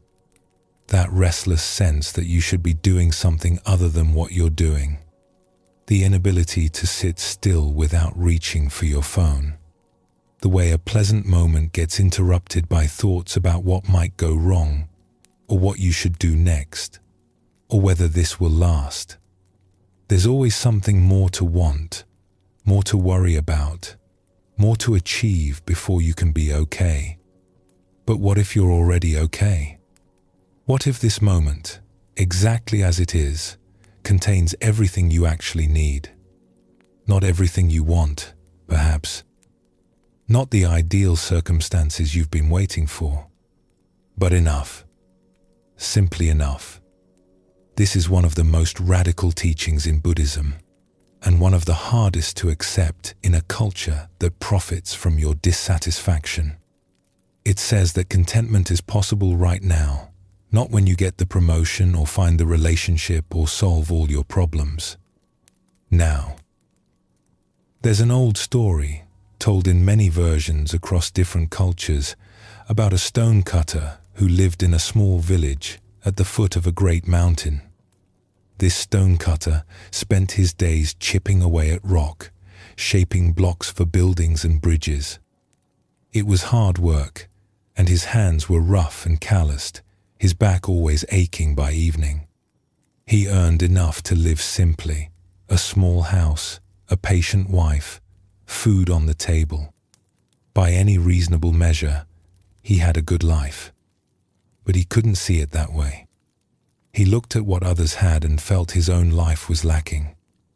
The merchants had soft hands and fine clothes. The officials were carried through town while he walked on his own 2 feet. Everyone, it seemed, had it better than him. One day, while delivering stones to a wealthy merchant's house, he saw how the merchant lived. Silk robes, fine food, servants attending to every need. The merchant reclined on cushions while others worked around him. He didn't have to lift anything heavy. He didn't have to squint against stone dust. He simply gave orders and things were done. The stone cutter felt a wave of envy wash through him. How wonderful it must be to be a merchant, he thought. To have such wealth, such comfort, such power over others. And in that moment, through some mysterious grace, his wish was granted.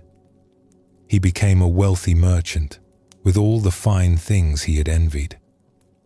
He wore silk now instead of rough cloth. He ate delicacies instead of simple rice. He gave orders instead of taking them. For a while, he was happy. But then summer came, and the heat was oppressive.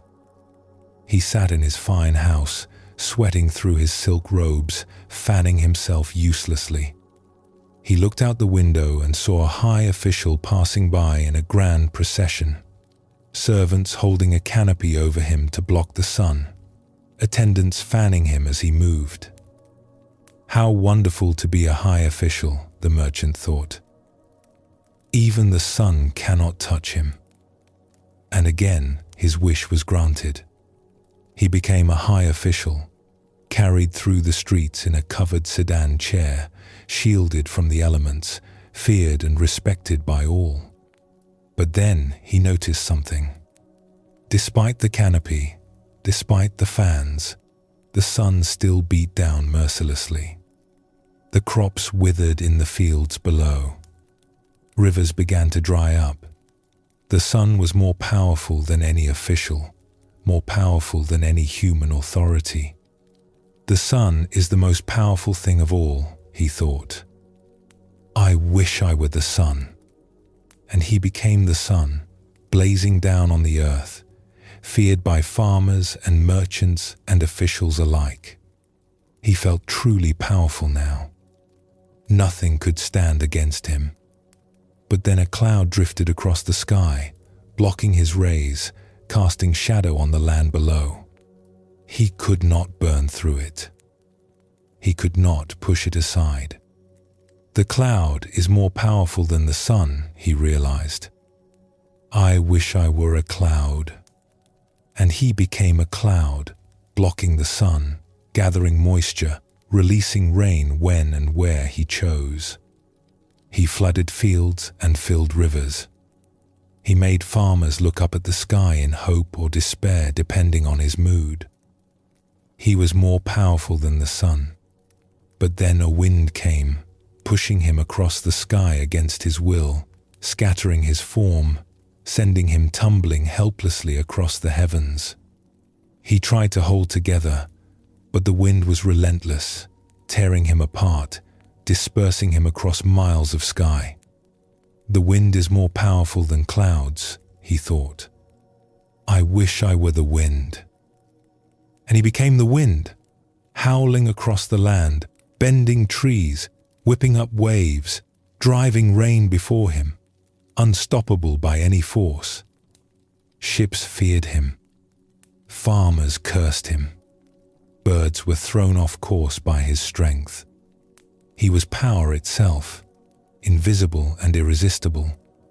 But then he encountered a great mountain that would not move. He blew against it with all his force.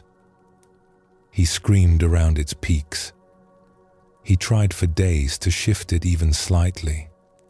But the mountain stood firm, ancient and immovable, barely noticing his fury. The mountain is more powerful than the wind, he thought. I wish I were a mountain. And he became a great mountain, tall and immovable, looking down on the world with stone indifference. The sun could not move him. The wind could not shake him. The clouds passed around him. He was the most powerful thing of all. But then he felt something at his base. A small, persistent tap, tap, tap. He looked down and saw a tiny figure with a hammer and chisel, chipping away at his stone. A stone cutter. And in that moment, the man understood. He had traveled in a great circle, chasing power, chasing position, always wanting to be something other than what he was.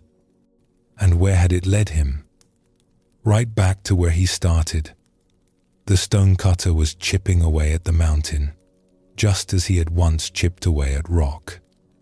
Small, yes, but persistent, steady, content to do his work without wishing to be the sun or the wind or a cloud. The spell broke, and the man found himself back in his village, hammer in hand, stone before him. The sun was setting, casting long golden light across the quarry where he worked. His back still ached. His hands were still rough. His house was still small. But something had changed. He looked at his rough hands and remembered what it felt like to be silk-robed and soft, and he felt no envy. He looked at the setting sun and remembered burning down on the earth, and he felt no longing to return to that power. He felt only the simple pleasure of being exactly what he was, in exactly this place, doing exactly this work. His wife called him for dinner. He set down his tools and walked home, noticing the quality of light, the smell of cooking fire, the sound of his neighbors talking in their doorways. He had walked this path 1,000 times without seeing it. Tonight, he saw it. At dinner, his wife served the same simple rice and vegetables they ate every night. But tonight, he tasted it. He was present for the meal in a way he had never been before, when his mind was always reaching towards something better, something more.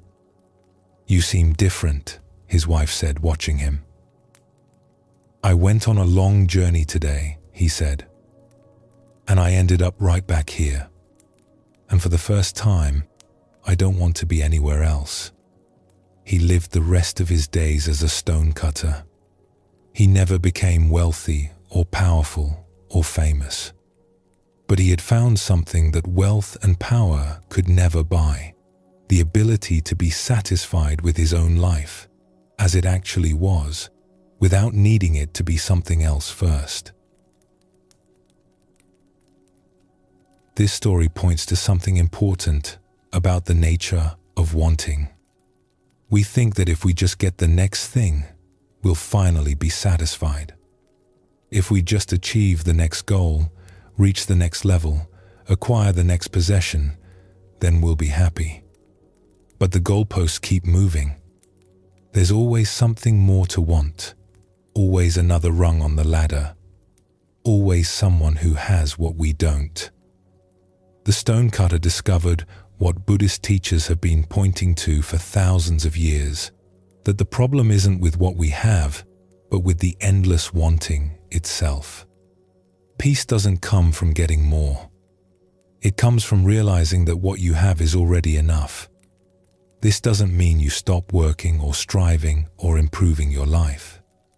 The stonecutter still cut stone after his adventure. He still did his work, still earned his living, still participated fully in life. But he did it without the gnawing sense that he should be somewhere else, doing something else, being someone else. There's a word in Buddhism for this kind of contentment, santosa. It doesn't mean complacency or settling for less than you deserve. It means finding the sufficiency in what is, even while you work toward what could be. It means being at peace with this moment, even as you take steps toward the next. A student once went to a famous Zen master with a question that had been troubling him for years. "Master," he said, "I have read all the teachings. I have practiced meditation diligently. I understand that I should be content with what I have. But I'm not. I still want things. I still feel that something is missing. What is wrong with me?" The master didn't answer right away. Instead, he invited the student to join him for the midday meal. They sat together, and the master served them both rice and vegetables. Simple fare, nothing special. The master ate slowly, with obvious attention. He seemed to be enjoying every bite, as if it were the finest feast. The student ate quickly, barely tasting the food, eager to get back to his question. When the meal was finished, the master set down his bowl and looked at the student. "Did you taste the rice?" The student hesitated. "I ate it, yes." "That's not what I asked." "Did you taste it? Were you there for the eating of it?" The student realized he had barely noticed the food. He had been thinking about his question, about what the master would say, about his problem with contentment. The rice had just been fuel consumed while his mind was elsewhere. "Most people," the master said, "eat their rice while thinking about something else entirely. They sit with friends while planning tomorrow. They walk through beautiful gardens while rehearsing arguments. They lie in comfortable beds while worrying about things that may never happen. And then they wonder why they're not content." He smiled gently. "You say you want to be content with what you have, but you're never actually with what you have. Your body is here, but your mind is always reaching for something else. How can you know if this moment is enough when you've never truly arrived in it?" "But the wanting," the student pressed. "The feeling that something is missing. It's always there. The wanting is just another experience arising in consciousness," the master said. "It comes, it goes, like everything else. You don't have to obey it. You don't have to believe it when it says this isn't enough. You can notice the wanting without following it anywhere." He picked up the empty rice bowls. "Tomorrow, when you eat, just eat. When you walk, just walk. When you sit, just sit. Not to achieve contentment, but just to be where you are. Contentment doesn't come from getting what you want. It comes from being fully present for what you already have." The student began to practice in this way. It wasn't easy. His mind had spent decades reaching for the next thing, and it didn't stop reaching just because he told it to. But he kept coming back. When he noticed he was eating while planning, he returned to the taste of food. When he noticed he was walking while worrying, he returned to the feeling of his feet on the ground. At first, he could only manage a few moments of true presence before the mind pulled him away again. It was frustrating. He had expected that understanding the teaching would make it easy to practice. But the gap between understanding and embodiment was vast. He returned to the master after several weeks, discouraged. "I try to be present," he said, "but I fail constantly. My mind won't stay where I put it." The master laughed, not unkindly. "You've been training it to wander for your entire life. Now you're training it differently. This takes time. How much time? How long did it take you to learn to read? To walk? Some things cannot be rushed. The mind learns through repetition, through gentle persistence, through coming back again and again without judgment. You're not failing. You're practicing. Every time you notice you've wandered and return, that is the practice. That is success. The student continued. He stopped expecting quick results. He stopped judging himself for wandering. He just kept returning, day after day, meal after meal, step after step. And slowly, something shifted. Not all at once, but gradually, like dawn breaking. He found moments of sufficiency that he had never noticed before. The warmth of sunlight on his face.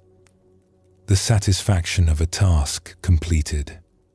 The simple pleasure of a conversation with a friend when he was actually there for it. One morning, he woke up and lay in bed for a few minutes before rising.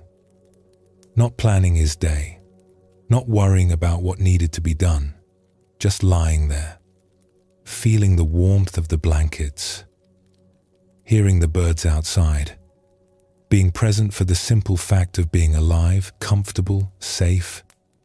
And he realized something. This was contentment.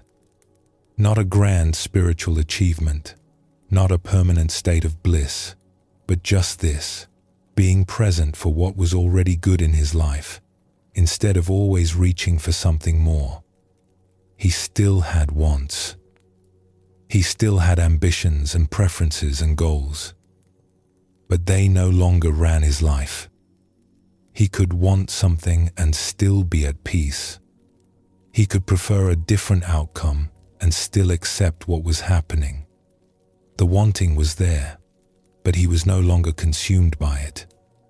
He returned to the Master one more time, not with a question, but with gratitude. "I understand now," he said. "Contentment isn't somewhere else. It's here, when I'm actually here for it."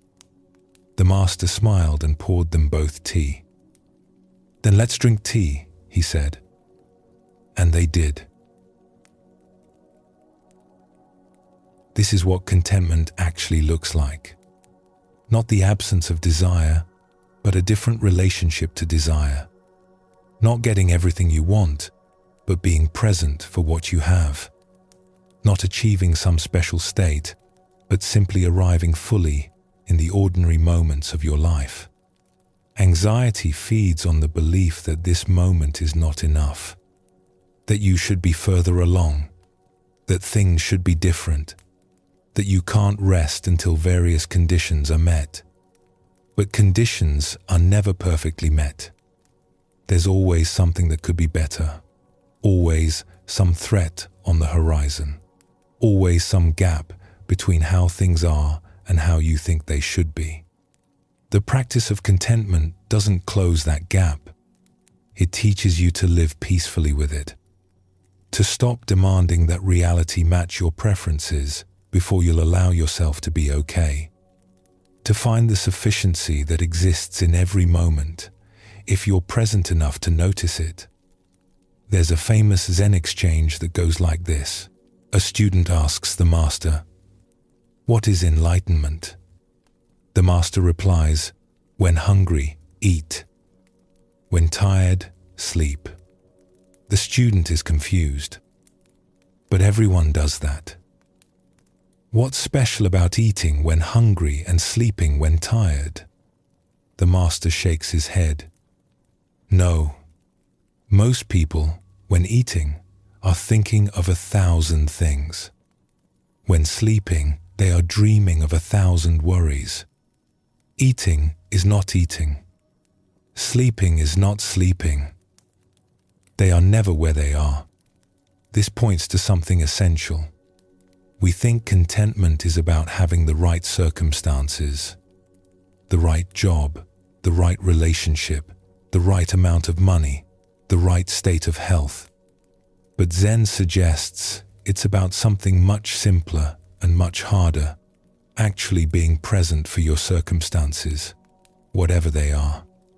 When you're fully present, even simple things become rich.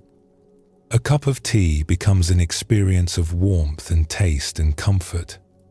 A walk becomes a conversation with the world through your senses. An ordinary conversation becomes a genuine connection. But when you're not present, even wonderful things feel empty. You're on vacation but thinking about work. You're with people you love but mentally rehearsing conflicts. You're surrounded by beauty but scrolling through your phone. Contentment isn't something you find out there, in better circumstances. It's something you cultivate in here, through the quality of your attention. Let's be honest about something. This teaching is hard. We live in a culture that constantly tells us we're not enough, that we need more, that satisfaction is just one purchase or achievement or transformation away. Advertising depends on your dissatisfaction. Social media shows you everyone else's highlight reel while you live your ordinary days. The message that you might already have what you need is almost revolutionary in its simplicity. Buddhism doesn't ask you to pretend you don't have real problems or to be satisfied with genuinely harmful situations. If something needs to change, work to change it. If something is truly wrong, address it. Contentment isn't passive acceptance of injustice or suffering, but it does invite you to examine the voice that's never satisfied, that always finds something wrong, that won't let you rest even when rest is appropriate. It invites you to question whether your anxiety is actually helping you or just adding another layer of suffering to whatever you're facing. Often, when we look honestly, we find that the anxiety isn't protecting us or preparing us. It's just noise. The problem would still be there without the anxiety. We could still address it, probably more effectively, from a place of calm presence rather than frantic worry. The anxious mind tells us that contentment is dangerous, that if we stop worrying, we'll become complacent, miss something important, fail to prepare for disasters. But this isn't true. You can be content and still take care of what needs taking care of. You can be at peace and still work toward your goals. You can accept this moment as enough and still move thoughtfully into the next one. In fact, contentment often makes us more effective, not less. When we're not wasting energy on anxiety, we have more available for actually living. When we're not constantly reaching for the next thing, we can see more clearly what's right in front of us. Here's a simple practice you can try. Right now, wherever you are, ask yourself, what is actually wrong with this moment? Not what might go wrong tomorrow. Not what went wrong yesterday. Not what could go wrong in the imagined future your mind is constructing.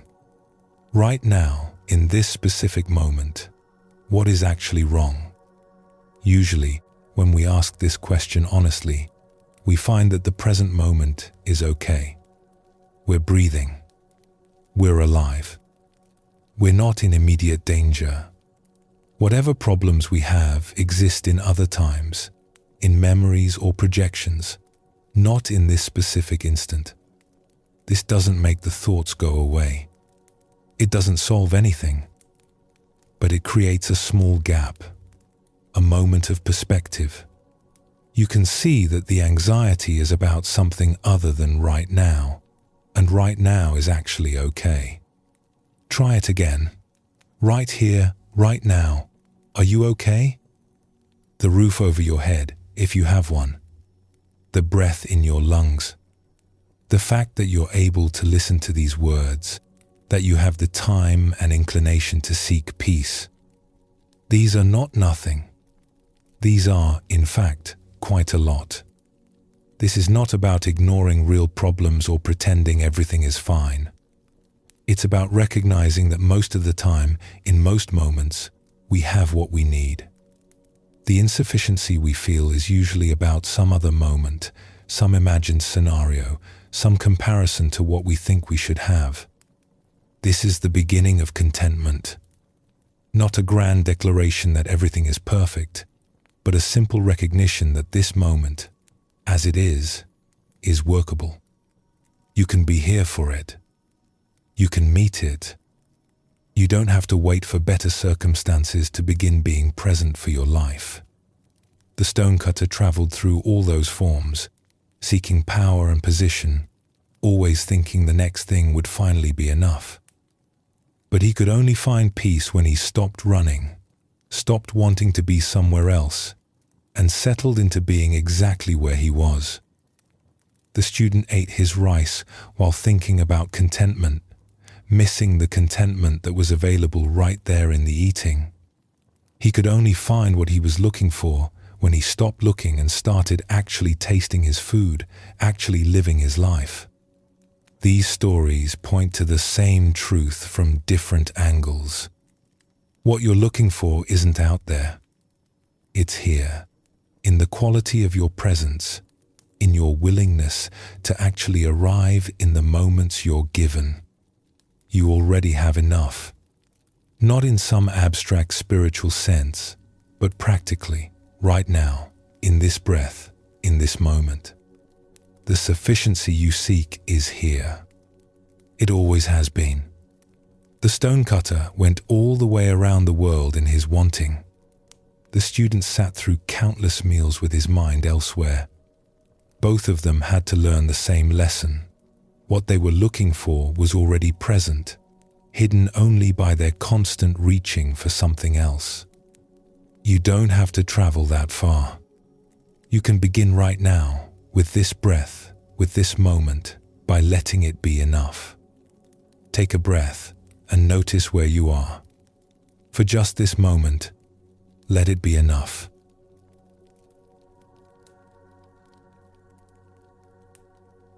We have walked a long path together through these hours. We've explored the restless mind and learned to watch it without being swept away. We've discovered stillness in the midst of motion and chaos. We've practiced the gentle art of letting go. We've found that presence is a refuge where anxiety cannot follow. We've seen that impermanence, far from being our enemy, is what makes freedom possible. We've touched the wisdom of enough, the contentment that comes from actually arriving in our lives. Now we come to the deepest teaching of all, the one that underlies everything else we've discussed.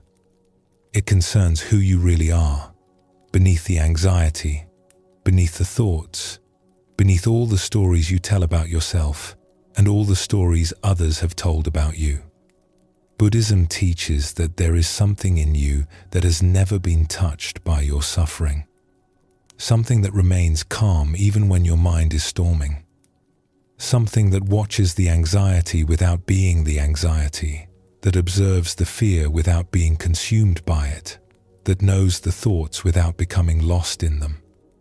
This is sometimes called Buddha nature. Not because you need to become a Buddha or achieve some special state, but because the same awareness that woke up under that tree 2,500 years ago is the same awareness looking out through your eyes right now. It's not something you have to create or earn or develop. It's what you already are, what you have always been, hidden only by the clouds of thought and identification that usually fill the sky of your mind. The anxious mind says you are broken. It says something is fundamentally wrong with you, that you need to be fixed or healed or transformed before you can be at peace. It points to all the evidence of your suffering and says, "See? You're a mess. You'll never be okay." But Buddha nature says something different. It says you are already whole. The peace you seek is already present, here, now, in this very moment. You have simply forgotten where to look. You've been searching everywhere out there for something that has been right here all along. There is a famous Zen story about two monks standing outside their temple, watching a flag flutter in the wind. It was a warm afternoon, and they had just finished their midday meal. The temple flag, inscribed with sacred symbols, was dancing in the breeze, and the two monks had stopped to watch it on their way back to the meditation hall. "The flag is moving," said the first monk, a young man who had been at the temple only a few years. "No," said the second monk, older and more experienced. "The wind is moving. The flag itself does nothing. It's the wind that creates the movement." "But look at it," the first monk insisted. "The flag is clearly moving. I can see it with my own eyes. The flag goes back and forth, rippling and waving. How can you say it's not moving? The flag only appears to move because the wind pushes it. Without wind, the flag would hang still. Therefore, it's the wind that truly moves. The flag is passive." They argued back and forth, each convinced he was right. "The flag is moving." "No, the wind is moving." "The flag." "The wind." Their debate grew heated, voices rising, neither willing to concede.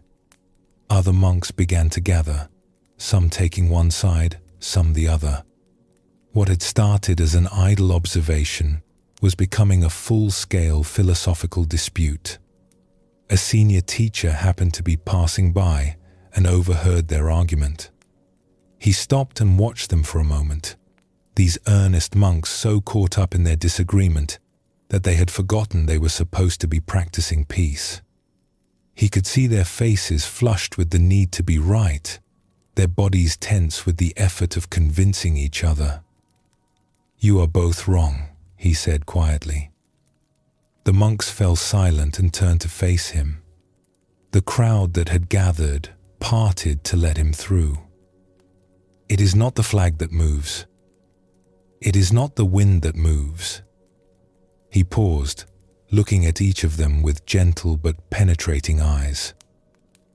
"It is your mind that moves."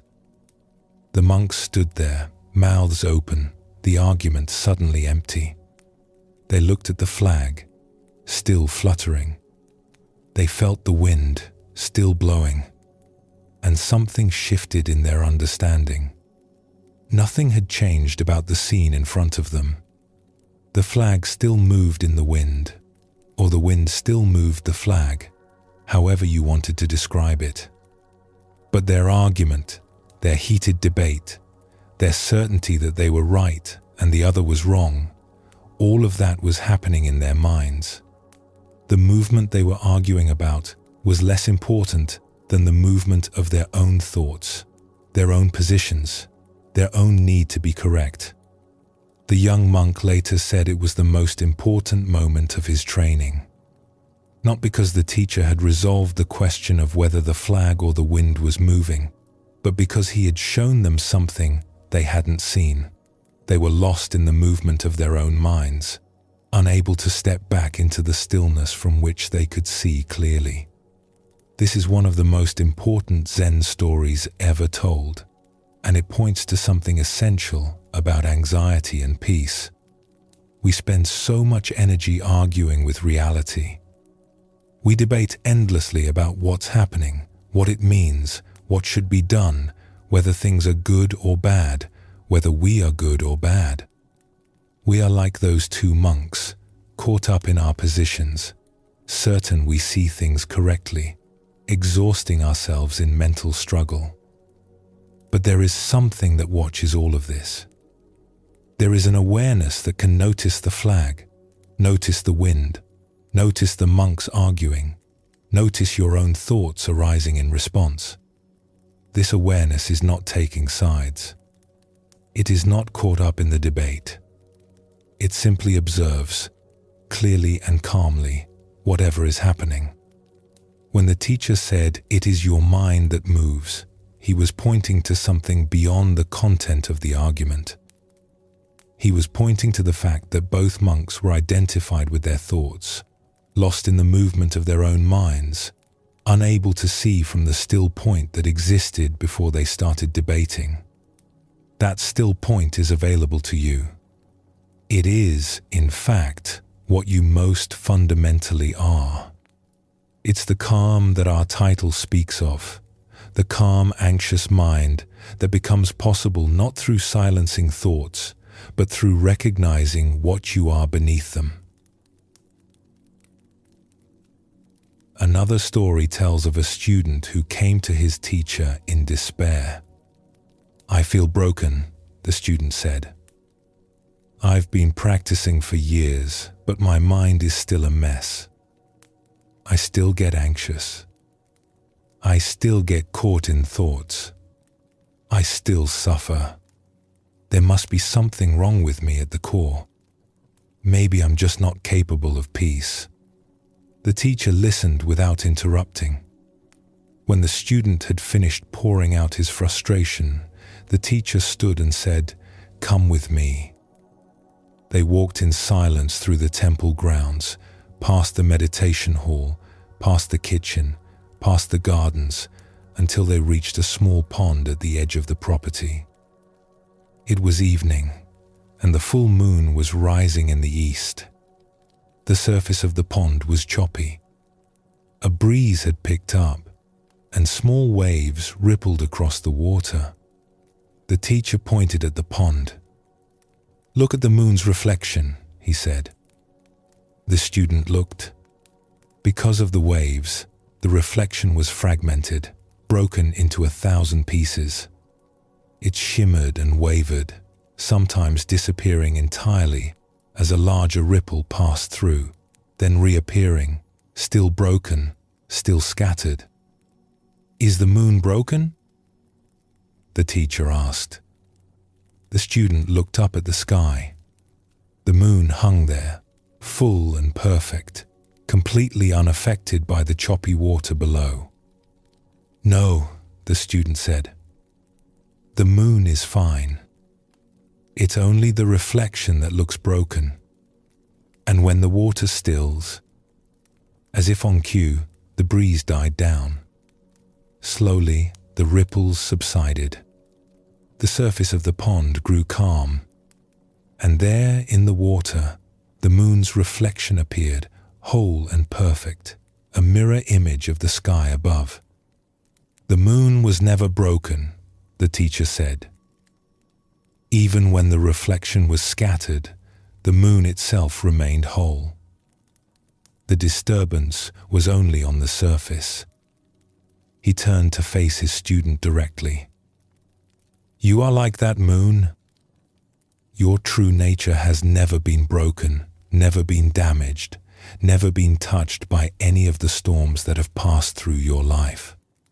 When your mind is choppy, when thoughts and anxieties ripple across the surface, you look at the reflection and think you are broken. But that's not what you are. That's just the surface." The student stared at the now still pond, at the perfect moon reflected there. "Then why does it feel so broken?" he asked. "Why does the suffering feel so real?" "Because you identify with the ripples instead of the moon. You look at the surface and think that's who you are. But the surface is just activity. It comes and goes. Beneath it, you remain. Whole, untouched, perfectly at peace." They stood together for a long time, watching the moon in the water. Occasionally, a small breeze would return and the surface would stir, breaking the reflection into fragments again. Then it would still, and the moon would return, whole as ever. "This is what meditation shows you," the teacher said finally. "Not how to stop the ripples. You can't control the wind, but how to recognize what you really are. how to stop identifying with the disturbed surface and remember the moon that was never broken. The student returned to his practice with new understanding. When anxiety arose, he tried to remember, this is a ripple on the surface. When thoughts churned and his mind felt chaotic, he tried to remember, beneath this, I am still here, whole, the awareness that watches the storm without being the storm. It wasn't easy. Years of habit had taught him to identify completely with whatever was happening on the surface. But slowly, with practice, he began to notice something. Even in his most anxious moments, there was a part of him that knew he was anxious. A witnessing presence that observed the suffering without being consumed by it. That presence was always calm, always still, always there, no matter how choppy the surface became. He realized that the teacher had been pointing to this all along. Not to some special state he needed to achieve, but to something that was already present, already whole, already at peace. He just had to learn to recognize it, to rest in it, to remember it when the ripples made him forget. Years later, when this student had become a teacher himself, he would often take his own students to that same pond on full moon nights. He would wait until the water was still, let them see the perfect reflection, and then throw a stone into the center. "Is the moon broken?" he would ask, as ripples scattered the image into 1,000 fragments. "No," his students would say, understanding. "Then don't believe your mind when it tells you that you are." He would often add one more thing, something his teacher hadn't said but that he had discovered through his own practice. The ripples are not a problem. The water is allowed to move. But you must remember what you are looking for. If you want to see the moon clearly, wait. Be patient. The water always stills eventually. And when it does, you will see that what you thought was broken was whole all along. This is what all the Zen masters point to. You are not your thoughts. You are not your emotions. You are not the anxiety that visits you, or the fear that grips you, or the worry that won't let go. You are the awareness in which all of this appears. Think about it for a moment. When you're anxious, there's anxiety, yes. But there's also the knowing of anxiety. Something is aware that this experience is happening. Something notices the racing heart, the spinning thoughts, the uncomfortable sensations. What is that something? It's not the anxiety itself. The anxiety is the experience. But there's also an experiencer, a witness, an awareness that knows the anxiety is happening. And that awareness is not itself anxious. It can't be. Awareness is like a mirror. A mirror reflects whatever appears before it, but it never becomes what it reflects. A mirror can show fire without burning. It can show water without getting wet. It can show the most terrible images without being harmed, the most beautiful images without grasping at them. It remains unchanged by whatever passes across its surface. You are like that mirror. Experiences pass through you. Thoughts arise and dissolve. Emotions come and go. Sensations appear and disappear. But the awareness that knows all of this remains. It doesn't come and go. It's always here, the constant background to every experience you've ever had. When you were 5 years old, you were aware. The content was different, the thoughts were different, the body was different, but the fundamental quality of being aware was the same. When you're 90, if you live that long, you'll still be aware. The content will have changed countless times, but awareness itself will remain unchanged, untouched. The same consciousness that has been with you through everything. This is what the Zen masters are pointing to when they talk about your true nature. Not some mystical state you have to achieve, but the simple fact of awareness that is present right now, in this very moment, reading these words. And when you rest in that awareness, instead of being caught in the content that passes through it, something shifts. The anxiety might still be there, but you're not identified with it. The thoughts might still spin, but you're watching from a place of stillness. You're the moon, not the ripples. You're the sky, not the clouds. You're the mirror, not the images that appear in it. Let's bring together everything we've explored in our time together.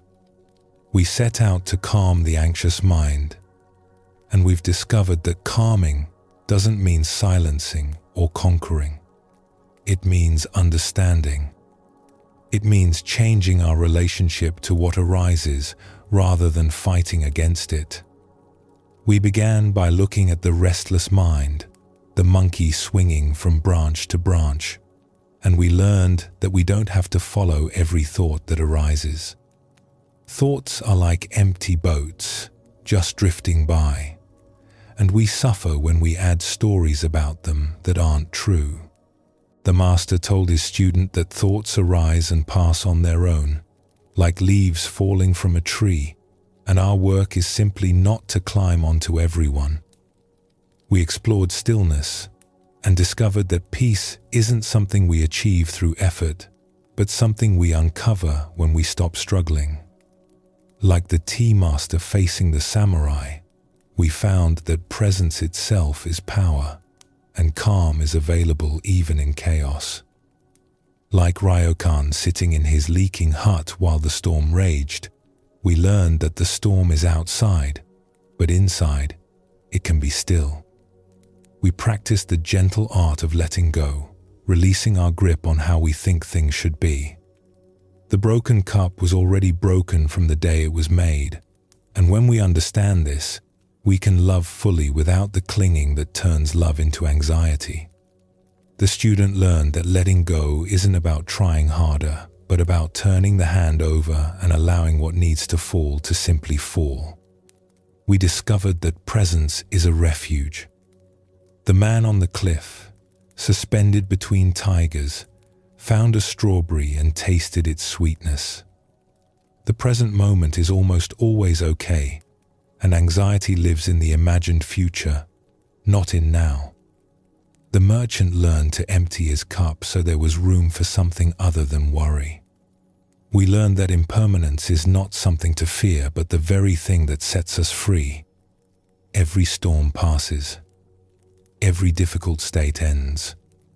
Kisa Gotami walked from house to house and discovered that she was not alone in her suffering, that loss is universal, and that even grief can become wisdom. The young monk learned from his teacher that his anxiety was weather, not climate, and weather always changes.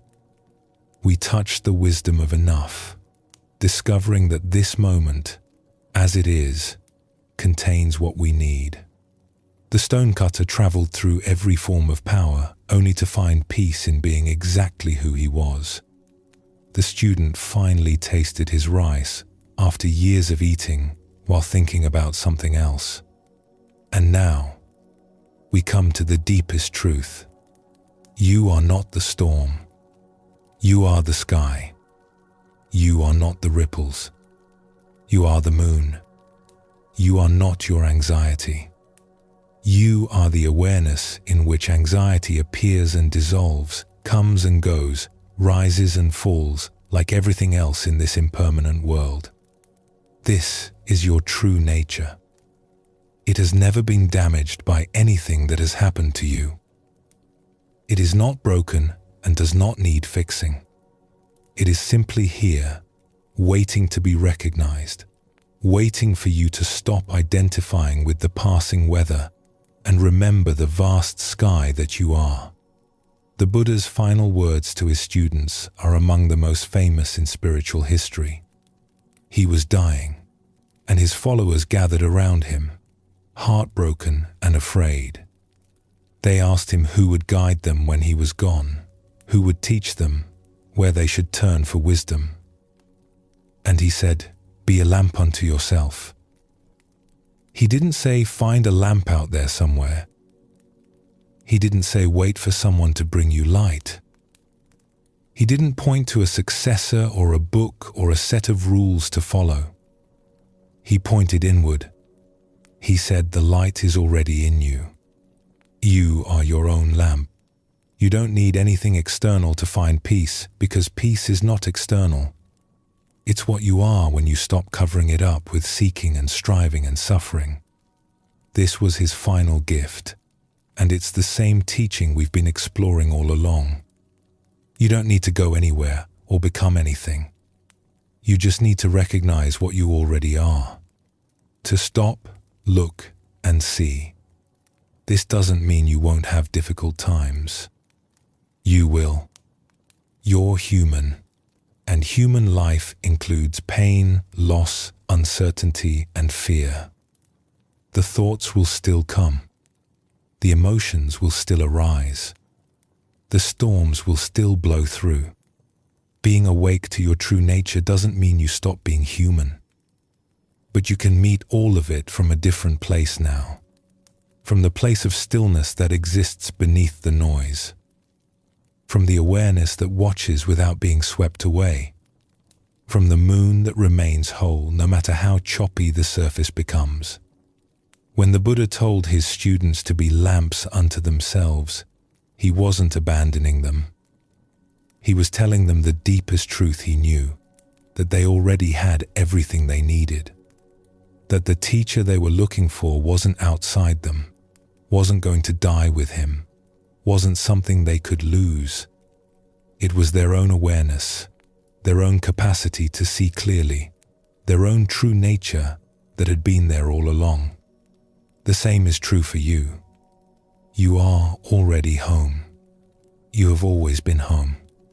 The peace you've been seeking everywhere else has been right here, waiting patiently for you to turn around and notice it. Anxiety will visit again. It's part of having a human mind, part of the ancient programming that once kept your ancestors alive in a dangerous world. When it does visit, you can remember what you've learned. You can watch the thoughts without believing them. You can let the emotions move through without identifying with them completely. You can return to your breath, your body, this present moment. You can remember that everything passes, that this too shall pass, that you have survived every storm so far. And beneath all of that, beneath the coming and going, the rising and falling, the endless movement of experience, you can rest in the simple truth of what you are. Awareness itself, the witness, the sky that holds all weather without being harmed by any of it, the moon that no amount of ripples can break. This is not something you need to become. It's something you already are, remembering itself through you, waking up in this very moment. Every time you notice that you are aware, you are touching your true nature. Every time you step back from the content of experience and rest in the awareness that knows the content, you are coming home. The journey to calm the anxious mind ends where it began, right here, right now, in this breath, in this moment, in this awareness that has been with you all along. There is a final story, and it's the simplest of all. A student asked a Zen master, "What is the most important thing?" The master said, "Attention." "And what is the second most important thing?" "Attention." "And the third?" "Attention." That's the whole teaching.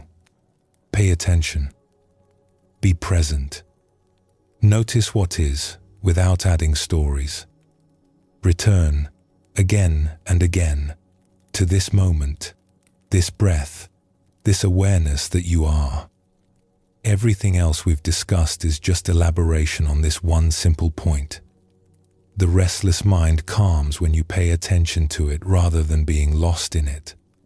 Stillness arises when you pay attention to the present moment. Letting go happens when you pay attention to how you're holding on. Presence becomes a refuge when you pay attention to being here. Impermanence reveals itself when you pay attention to how everything changes. Contentment emerges when you pay attention to what you already have. And your true nature is recognized when you pay attention to who is paying attention. You don't need to go anywhere. You don't need to become anything. You just need to wake up, right here, right now, to what has been true all along. You are not your anxiety. You are the calm awareness in which anxiety comes and goes. You are not your restless thoughts. You are the stillness that watches them rise and fall. You are not your suffering. You are the peace that holds all suffering with compassion. This is who you have always been. This is who you will always be. And in recognizing this, again and again, moment after moment, you find the calm that no storm can touch, the peace that passes understanding, the home you never really left. Rest now as what you are. Let everything else come and go. Every breath is an opportunity to return. Every moment of noticing that you've wandered is a moment of waking up. You can't get this wrong. You can only keep practicing. The Zen stories and Buddhist teachings we've explored come from a tradition that has helped people find peace for over 2,000 years. You're not alone in this. Countless others have walked this same path, felt this same restlessness, and found their way through. You are part of a long lineage of seekers who discovered that what they were looking for was never far away. The peace you seek is already here. It lives in the stillness beneath your thoughts, in the awareness that watches everything come and go, in the simple fact of being present for your own life. Be gentle with yourself. Be patient with the practice. And know that you can return to this refuge whenever you need to. Sleep well, and thank you for joining us here at Sleepy Monk.